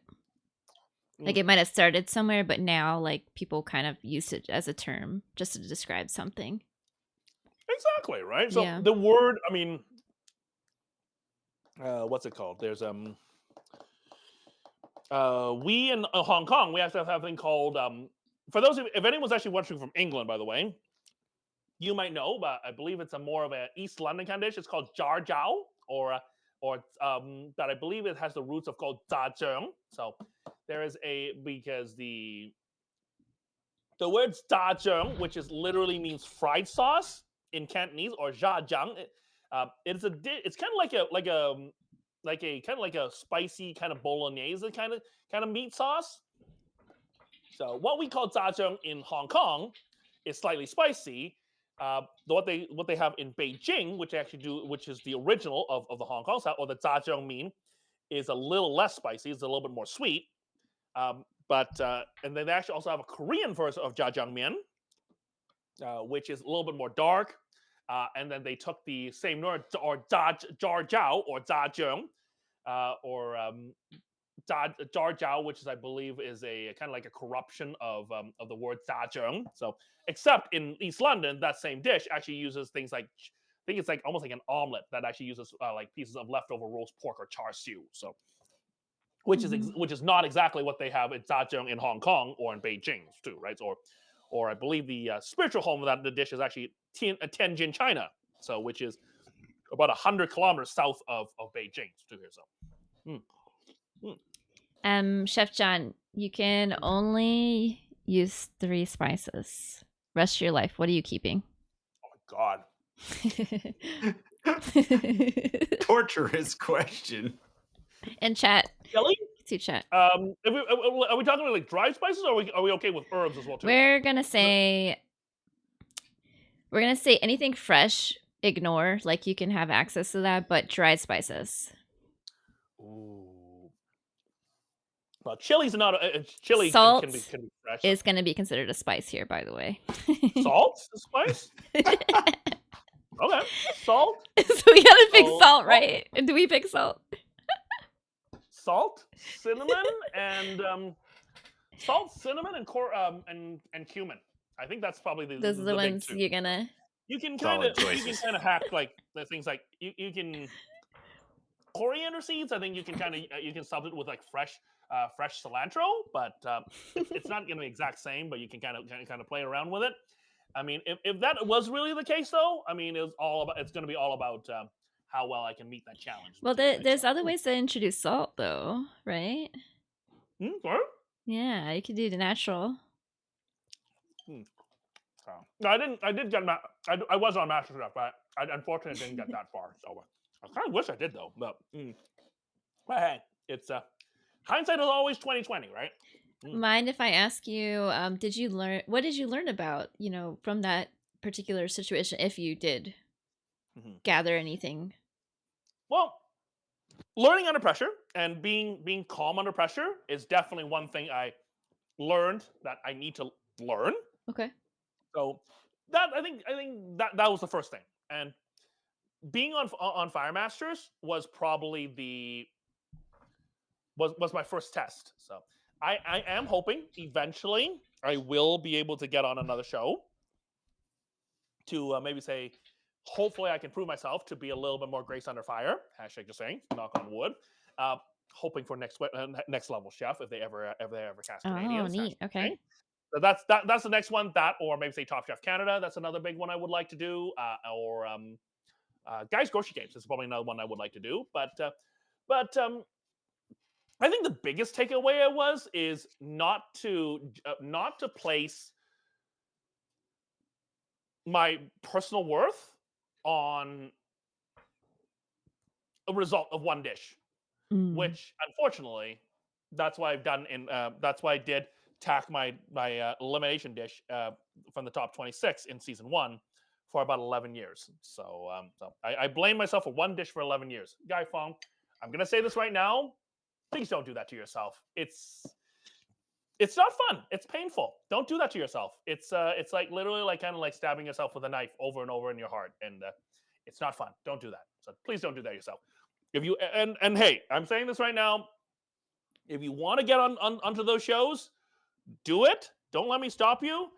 Just don't head your worth on just one dish because yeah, it's not.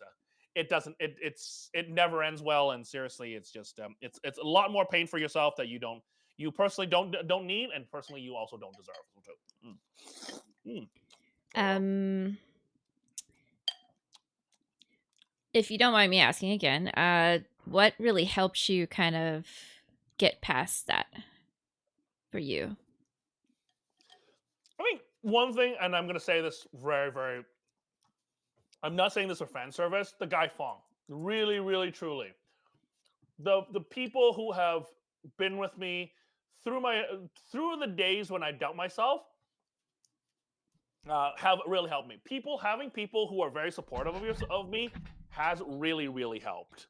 So they again, they're not always going to be like, hey, this is they whenever I have these spirals where I'm thinking, hey, I can't I didn't get this dish right, or maybe say even on stream or when I'm there, they always tell me, you know what, one dish is not going to determine your life worth, and it's taking them a few years to finally get it through to my thick head, but I think I'm starting to get it now. Mhm. That having people having people who believe in you, who will stand in your corners, not on a parasocial way, people who will stand with you thick and thin, and will not be afraid to say, "Dude, stop this," and be blunt with you and say, "Hey, this isn't working. Try something else." That is probably your number one result that you can ever give to yourself as well too here, right? Mhm. One dish is just a dish, exactly. But when you don't have, but here's the thing though, when I was first eliminated albino, I didn't have that kind of person. I didn't have those people who were telling me that. Although other fellow competitors actually were telling me that. I do still talk to some of the people from my season, but they have been trying to tell me that. But the thing is, though, they were not people near me. Some of these people were in Toronto. Some people were in Halifax. Some people were live on the other side of town in Calgary. So they're not people that are close to who I am or would have have the time or the energy or even the stakes as well too, right? And I'm not saying this for depreciation, self depreciation, to be there to say if I'm having a spiral to say, hey, you got this, right? So having those people, and now that I do, it really truly helps. So, but I'm starting to learn that one like fucking up one dish is not the end of the world. It is not going to determine my entire worth, but it's a work in progress. Yeah, So, your anyway. story's still being written. You got a lot of more dishes to make. Oh, absolutely, right? I mean, and tonight we just made literally. I mean, we made laksa tonight in 2 hours. So Yeah. seriously, I mean, I like okay.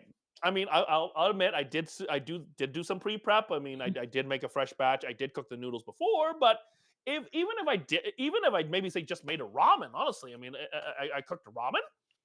I think we could probably easily gotten it done in 2 hours, like from paste to where we are to having a bowl right here. I think we could get it done in 2 hours. So when I was 11, 13 years ago, this will probably take me 6. Yeah. Easily probably Yeah. take me 6. But now we have just kind of like shrunk it down to 6.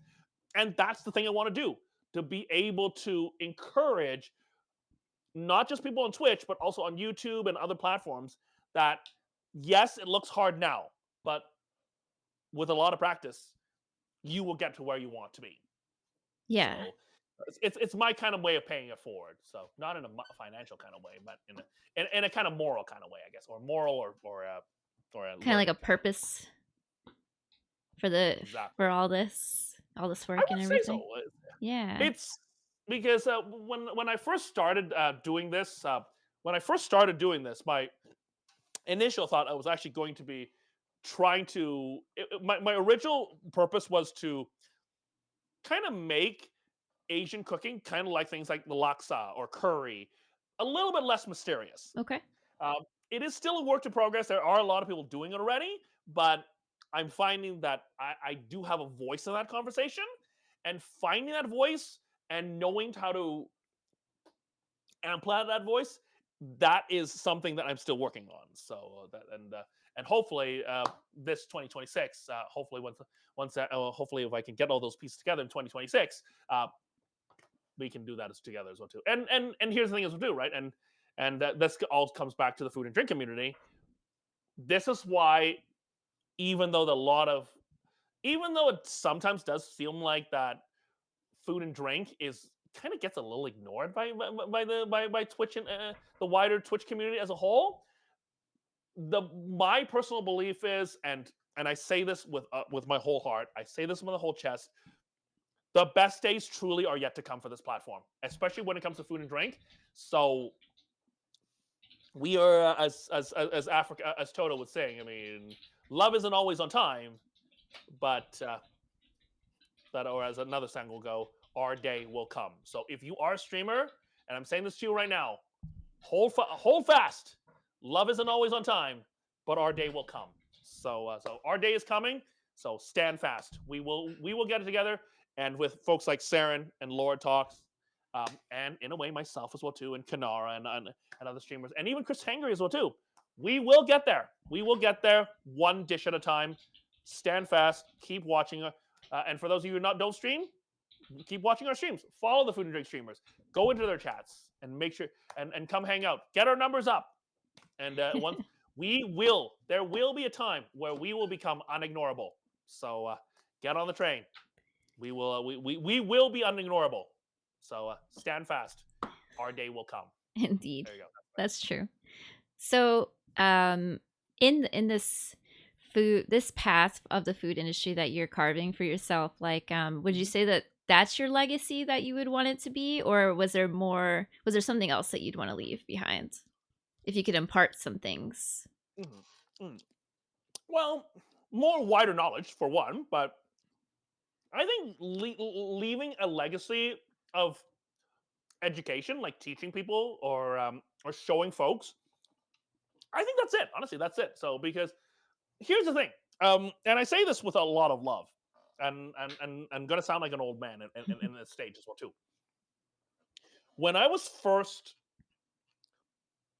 first started on Twitch, and I'm not gonna name names, so don't. I'm not gonna turn this into a gossip mill.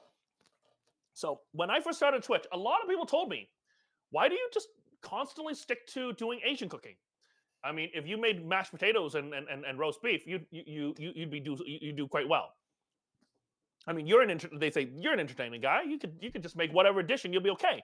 But that's the thing, though. Yes, I know I know I can entertain a crowd. I can entertain a group of people. But at the same time, if I'm doing something that's not truly me, and it's not true to my mission, which is to make sure dishes like laksa become something that is part of the conversation, not as a sometimes treat, would that be part of who I am, right? So that's the legacy I want to leave, is that at the end of the day, when maybe they finally put me into the cold dead ground, that as the dirt kind of builds up under my in front of my face, the world can move on, and they'll just go say, hey, want to go grab a bowl of laksa?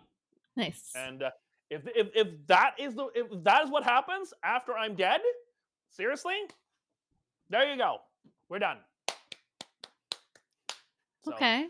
Literally making things like mac and cheese, making things like lanjohan style hand pulled noodles, laksa, kind of stand at the same level as something like pizza or mac and cheese. Okay. So if I can get that in this lifetime, well, there you go, so too, right? So, I like that. so, and the food is reminding some people and reminding people that food heals the soul and nourishes the body. Exactly, that's exactly true, Bino. You're not wrong in this case, so too here. So share the love you have with the person you are. Do what you know. Mission accomplished. Exactly, right? So, and there's always a crowd for everyone. So and I think this is the big thing about us as well too here, right? I mean, especially as Twitch streamers, we want to be able to reach a large crowd so that our voice can be heard. But at the same time, if we sell a piece of ourselves out, Mm. what or we soften our own message to placate to make ourselves popular, does it really? What does it do at the end? At the end of the day, right? So and I'm not and I don't mean to kind of get into that kind of rant as well too, right? But our day, and I stand by this thesis. Our day will come.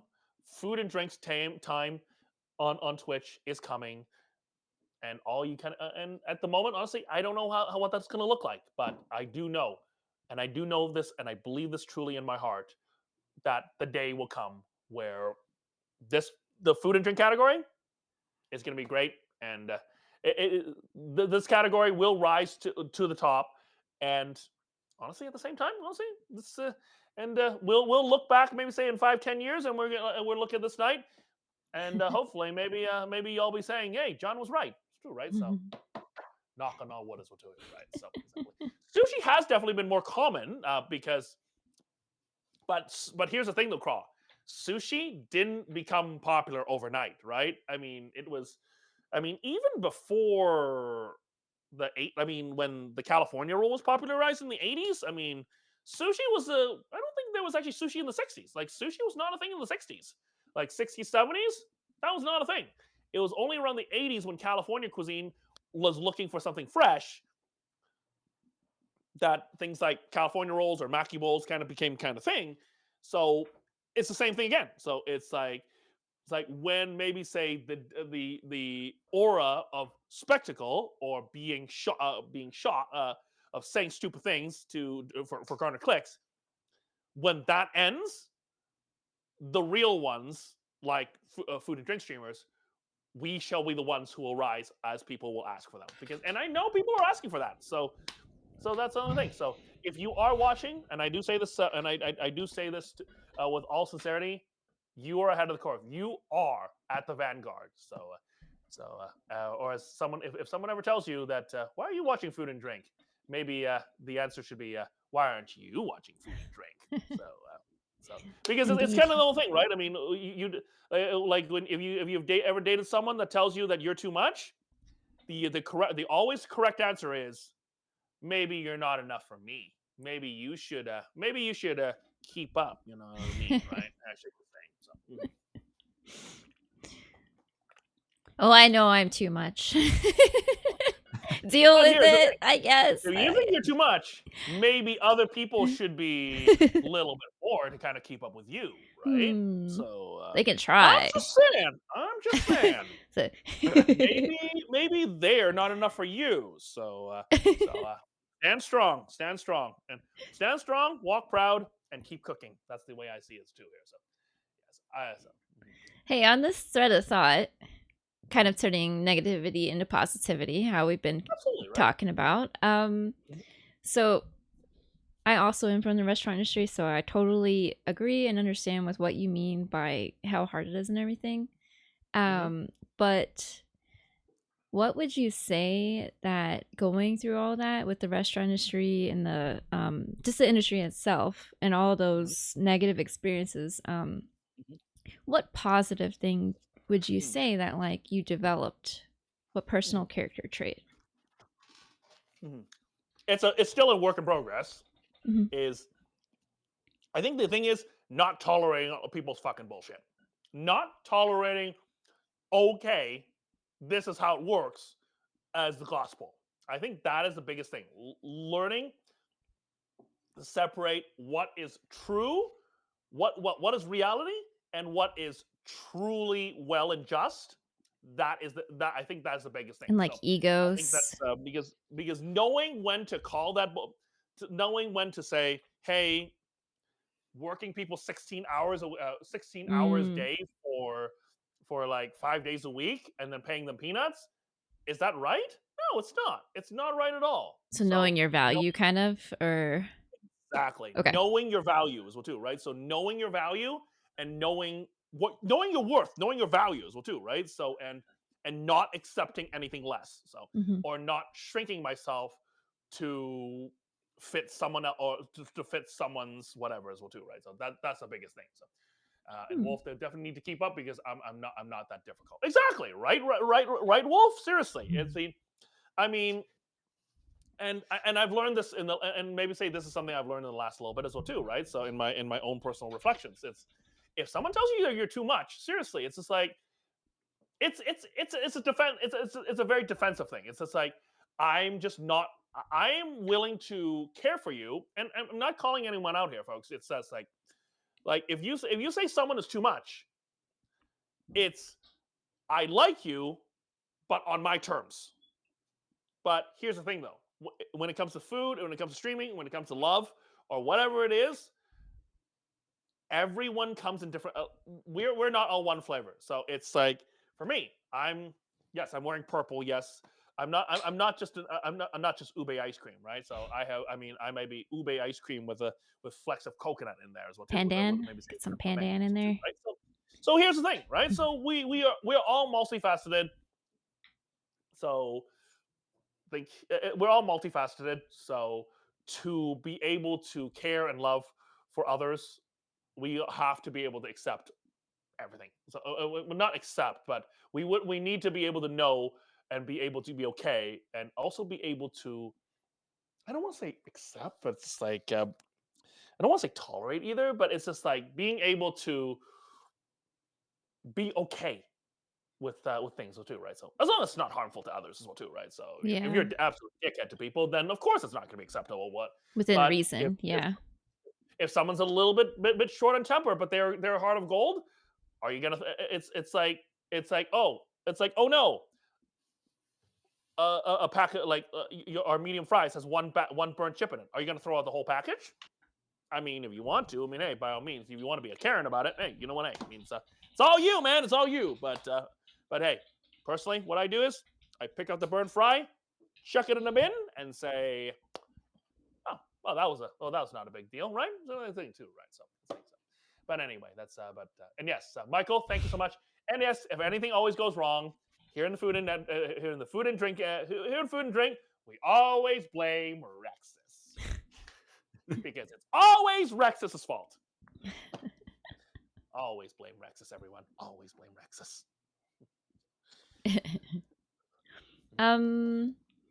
What would Glad you I've got a new scapegoat. Sorry. Oh, he is always. He adores being a scapegoat. We've actually Likes had the we've actually attention. had conversations about it. Rexus loves being the scapegoat. If he actually not scapegoated, he actually dies. He actually combusts spontaneously, and we cannot be having that. I'm sorry. We cannot have Rexus spontaneous. We cannot have Rexus spontaneously combusting. It's just it's a mess. Trust me. Don't worry about it. Guy phone. It's just do it. Just blame Rexus. It just saves us all. Sorry, it's just gonna save us a whole hell of a lot of mess. Hashtag just saying. So.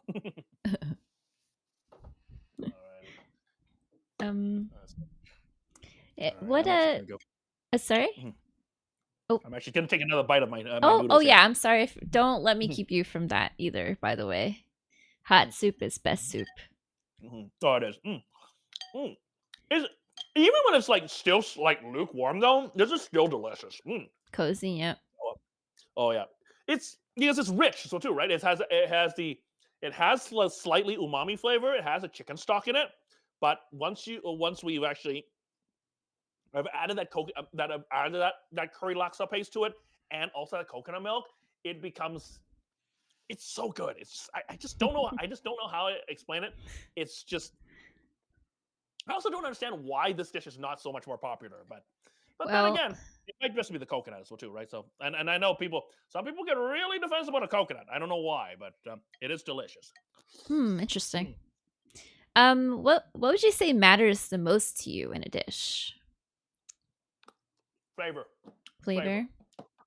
I mean, I've made some. I've made some terrible looking dishes in my life, but they taste absolutely delicious. Mm-hmm.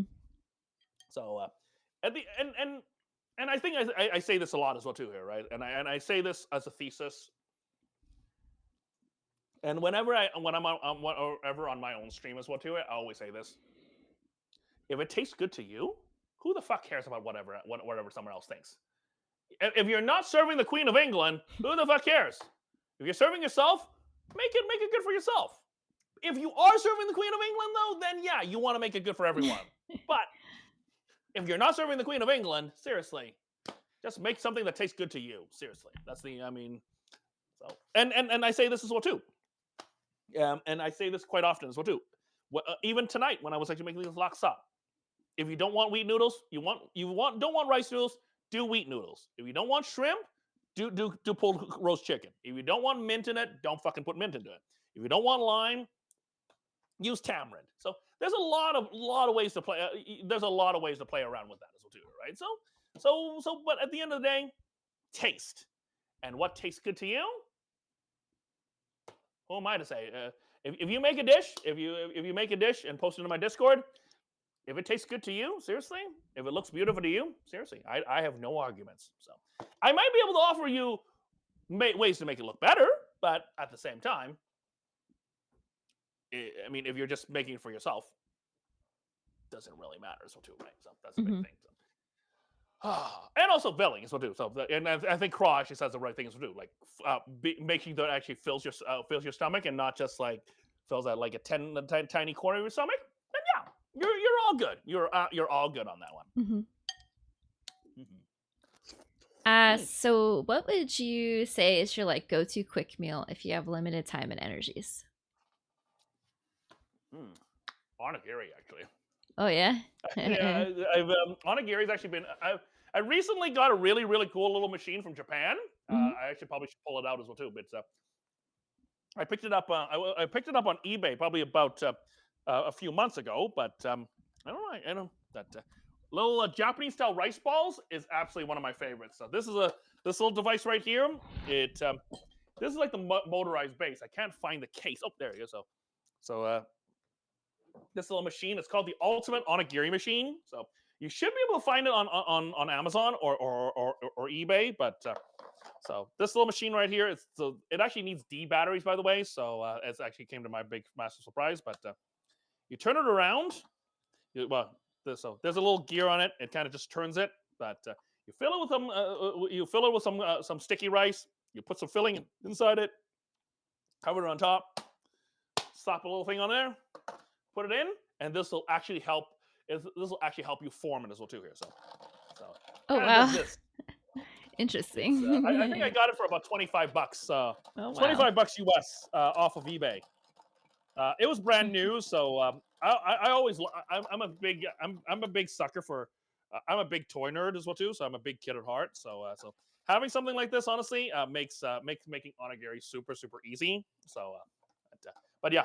I mean, who doesn't want like rice balls too, right? Or if you watch Pokemon, well, or if you watch Pokemon, you mean jelly donuts, right? So they would be jelly donuts. Anyway, so that was probably one of the worst translations worst choices for kids could have done for the for onigiri. But you know, hey, I mean, I remember watching that episode as a kid. I remember watching the episode and I was like, that can't be right. That's wrong. That is even like I didn't even know what onigiri was when I watched Pokemon, like the first couple seasons of Pokemon. I'm like, those are not donuts. Like, why would you call them donuts? Those are like, I mean, it's white. Like that's right. It was so jarring to see. Yeah, it's like, as a child, I was like, what? And and seriously, I pity whoever actually went to Japan after they watched Pokemon and we're like, no, that's not it. And then they actually saw onigiri and they say, no, those are jelly donuts. And people like, and the poor Japanese restaurant owners are like, no, those aren't jelly donuts. or someone actually bit into it and it's actually like mayonnaise salmon or something like that in there. Oh, Okay, I interesting. cannot imagine that would have been good. But like seriously, like I was in Japan probably about 10 years ago, and I actually had an onigiri from one of the companies or the convenience stores, and it was really good. I mean, I heard their I was eating convenience at store one food is good. one in the morning, but they were really good. So, and there's actually a really good place in Vancouver on just off Granville Street. When I was there about 6 years ago for a Canadian men's national team game. I actually found it before a match and actually ate probably 6 of them before kickoff, and I was like, yeah, this tastes exactly right. So anyway, I think I'm empty. Oh, we can grab that now too. So. Oh yes, and Mel, yes, the sushi train that's coming back very soon. I'm actually kind of excited for that. I'm actually very excited for the sushi train to come back very soon as well too. But I've seen the train. It's very cool. it is. I really like it. So, but well, I'll bring it back soon. Though I'll bring it back soon. It's we're just waiting for the time to come bring it back to correctly. So, to change a lot of things from the Japanese translations. Yeah. So I knew it, but yeah, they had to localize it. But did they really have to localize it that much though, Wolf? That's the only thing, right? Did they really have to change it that hard? I mean, if they had to, but I don't know. I mean, interesting choices, right? I mean, it's the choices we make in our lives. So, the choices are right. It's the choices we make in our lives that may or may not affect others. So, like 4 kids calling onigiri jelly donuts. Go ahead. Jeez. You can only do so much, right? Sorry, folks. We're gonna take another sip. Well, we probably start wrapping up soon. It's about 12:30. I have one more question before we leave, and anybody in chat, if you have any questions, please input them, and hopefully Chef John will get to him. Absolutely. So what's the most beginner friendly curries, would you say? Since we have some people that haven't made curry before. Do you want them to start from scratch, or would you like them to, or would prepared would like home store-bought paste be okay? Let's do 2 variants. 1 store-bought ingredients, 2 scratch. Okay. So store-bought ingredients. So first one is Japanese curry. So I'm pretty sure everyone is. I'm sure some of you probably might have. So if you've watched my streams, you probably have seen this before. You can. So actually, hold on. Japanese curry is actually the answer, like for both of them too here. So okay, cool.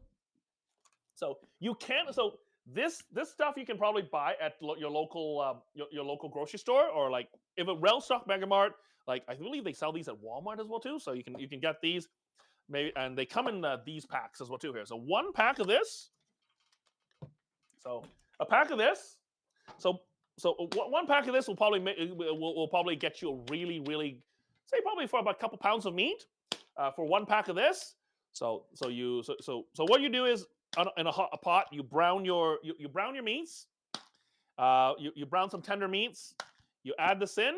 You let the kind of you break it up. You add about maybe say 3 or 4 cups of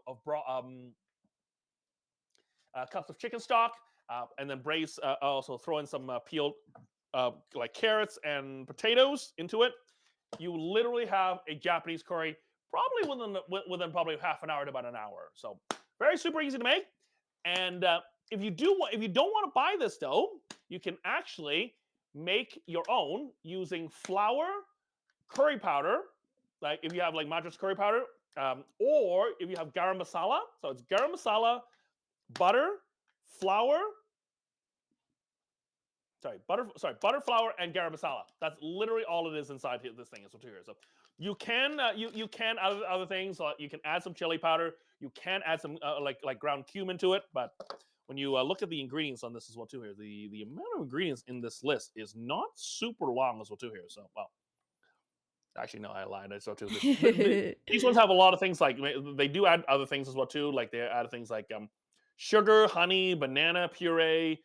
Curry powder and caramel color, so onion powder and everything like that. So the list looks a little bit longer than it should be, but if you want to make it yourself, seriously, curry powder, garam masala, butter, flour, in a pot. Cook it until it's a roux, and then put it into ice cubes, and then maybe take 2 or 3 cubes.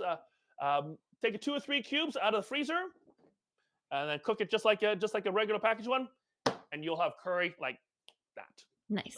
So it's so Japanese curry, I would say, is probably the easiest one here. So, and it is still, I don't want to say the word authentic, but it's still pretty good. So it's a very good way. So I mean, it's honestly it's the curry that auntie and uncle, my mom and my dad actually love the most. So they make it quite frequently. So if they can make it, they're not big curry eaters themselves, but if they can enjoy it quite easily. Seriously, I would say probably get into it using Japanese curry. Once you get a taste of it, then get into things like yellow curry, maybe Thai yellow curry, and then work your way. Because Japan is actually kind of like on the very east end of Asia.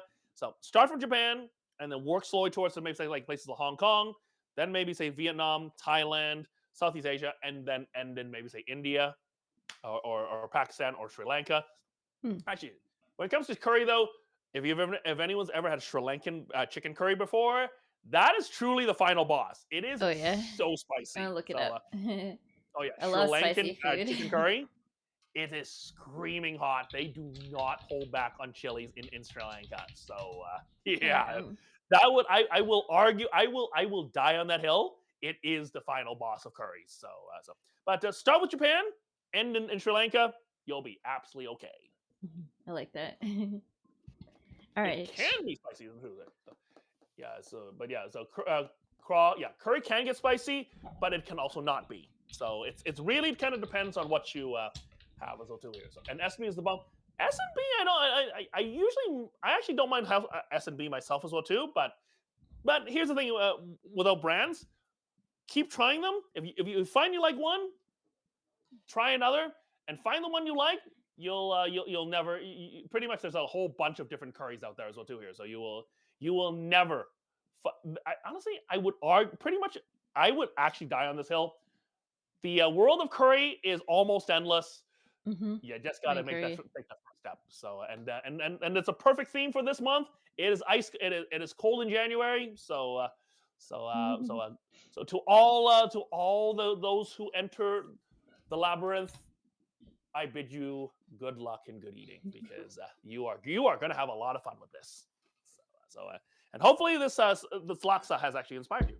It inspired me. I'm gonna make a curry noodle soup too this month, because I've never had one.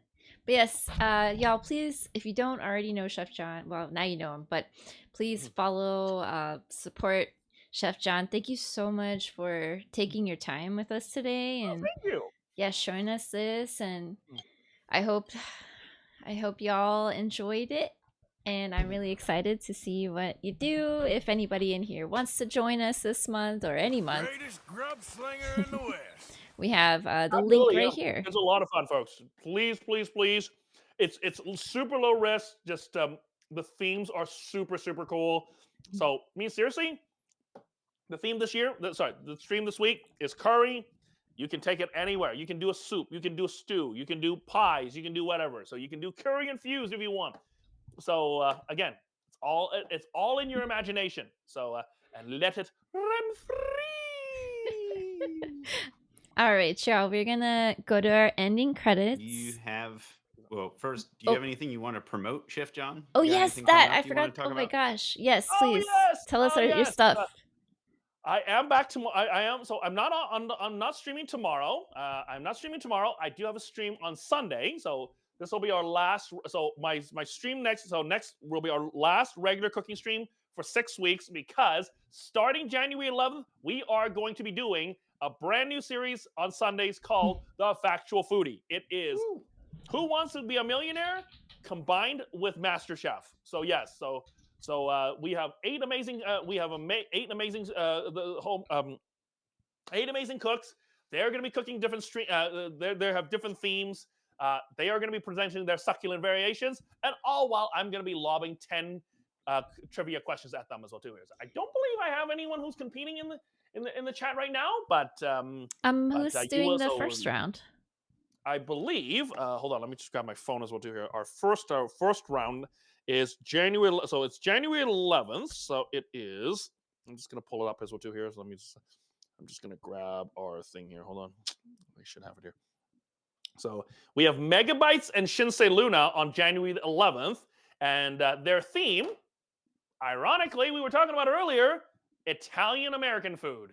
So that's going to be the theme on January 11th at 4 p.m. Mountain Standard Time. So Mega and Shinsei will be facing off, and at the same time, they are going to be facing 10 questions based on Italian American culture. And yes, the score it'll be 25% of the score will come from me and my mods. 25 will come from from you, the chat, and 50% of the score will be based on their trivia score. So the more questions they can get right, the higher they are. So if they can't sell their dish to me and chat, well, I guess they'll just have to answer more questions correctly here. So there you go. So that's kind of the thing for Factual Foodie. We'll start that. So I do have cooking stream this week. I think I have one again on Wednesday. Another one so I'll be back again next Friday, and then after that on the Sunday we will have the Factual Foodie. Exciting. Very cool. We're gonna have to tune into that. Thank you so much, everyone. Yeah. I also forgot to do the poll. Oh yeah. Oopsie. We can do it in the Discord. We can do it. I'll share the link in here, and I'll put it in the Discord as well, y'all. But vote for your favorite picture, and we can put it as our Discord banner for this month. Whatever Gladiators picture you like. So there's the poll for you. It's all anonymous. Vote everyone. Vote everyone. So there you go. That's already in the poll already. Well, very nice. Got it right there. I wasn't able to see. I was actually able to watch your wrap up earlier, so too. But I'll have to kind of watch back a little bit. Oh, no worries. I'm glad that we get to talk about the Factual Foodie. Y'all tune in. The 11th, right? 11th. Yep. So not this Sunday, but next Sunday. So we will begin next Sunday at 4 p.m. Mountain Standard Time, 6 p.m. Eastern. So it's gonna be a quick one. It's gonna be a quick one, and I'm hoping I will see you all in the chat for that one. Yes. Exciting. All right, y'all. We're gonna go to. Maybe we'll get you and talks, and if this works out, maybe we'll get Saren versus. Hey, chat. Who wants to see Saren versus Talks in season 2? Maybe. Let me try to get more comfortable. I'm not so good with competitions, but I will try to think about it. Let's see if chat wants that as well too, right? So I'm pretty sure they would absolutely love it. But we do a baking. I don't know. It'll be up to chat. Let's see. See something we're both bad at. But but hey, if you. There will be a category, right? So there will be a category. So if you can get enough questions and still if you can put a pretty good dish together, you know what I mean. You might be able to pull it off. Ooh. But, I'm just saying. All right, Chef John, it's been awesome having you, and thank you again. Y'all, please follow if you subscribe to him tonight during our stream. I'll put your name in the question mark box, and you get to pick one item that I make this month. So please support, and just let me know. Just let me know if you did. All right. So we're gonna go to our ending credits, and John, we're gonna be rating out, but perfect. Yes. But if you're welcome to stay on the Discord, and we can talk a few minutes if you would like to. But absolutely, I would love to as well too. Okay, right? then I'm gonna be cleaning up for a while as well too, right? So okay, yeah, we can talk a little bit then, and I'm just gonna switch over to the scene. Absolutely perfect. And thank you again, guys. It's been this is our 13th challenge. This is our year anniversary of challenges, and then we'll have our roundup anniversary coming up end of June here. So tune in for a special. Yeah, let's fucking go. That is going to be Seekers. amazing. And hey, perfect category for perfect category for number 13. Perfect category for number 13. It's curry. So enjoy, folks. Have fun with it. Pen Gamer, no, it's open to anybody. You don't have to stream. You could join the Discord and check out everything there, or yeah, but it's for all people. All right, let's see. Post your creations in there. Don't have to be social media about it, you know. Nope. You could even just hang out with us. We even have a Labyrinth watch role, so it'll ping you when people are in the labyrinth doing their challenges. Do we have a food and drink person that we're interested in raiding talks, or John? Oh, I should have looked Oh, at John, I know you're busy doing your thing, but if you had someone off the top of your head. No worries. I'm just I'm looking around here. I'm not totally. I do see one person, but I'm not totally sure they're actually cooking right now here. So I do see. See some cookies. I do see Larix is on right now. Larix is on. Larix? Larcenia is on right now. We want to go over there? He's a mixologist. Okay, yeah, we could do that. Yeah. Now Larix is on. You Yeah, know let's Larix, do right? it. I think everyone knows Larix. I do not know them, actually. This will be So, my You first. search I think if you search Larix, I think you should be able to find them here. So Yeah, see they it. have been on for a while though, so I'm not totally sure if they're just making. I think they're making a drink here right now. So, but Yeah. I think that they'll be. I think they'll be a while. So it doesn't look like they're finishing. So They're just pouring a drink. We've got at least one drink. oh yeah, that's true. They're gonna be. They're gonna. I think Larix probably will want to actually savor that before they go as well too. So I would personally suggest that maybe they go say hi to Larix as well. We are gonna do that. I got the raid started. I'm just waiting 20 seconds for the ad to finish. Y'all, please check out the poll and vote on your favorite picture. And I should be seeing you guys Sunday. Maybe we'll do a brainstorm session for curry, or maybe be in the kitchen. Just depends on how things go. But I'm looking forward to the month. All right. Well, It'll be fun. bye, Talks, and well, you know, bye on stream. Bye, everybody. Goodbye, everyone. Thanks for hanging out. Thanks for supporting. Yep. And see you again soon. See you soon. Bye. Have fun with this. Oh, raid message. Just say whatever you want to say. That's nice. Bye. All right. Let me just say hi, and then we can do our thing.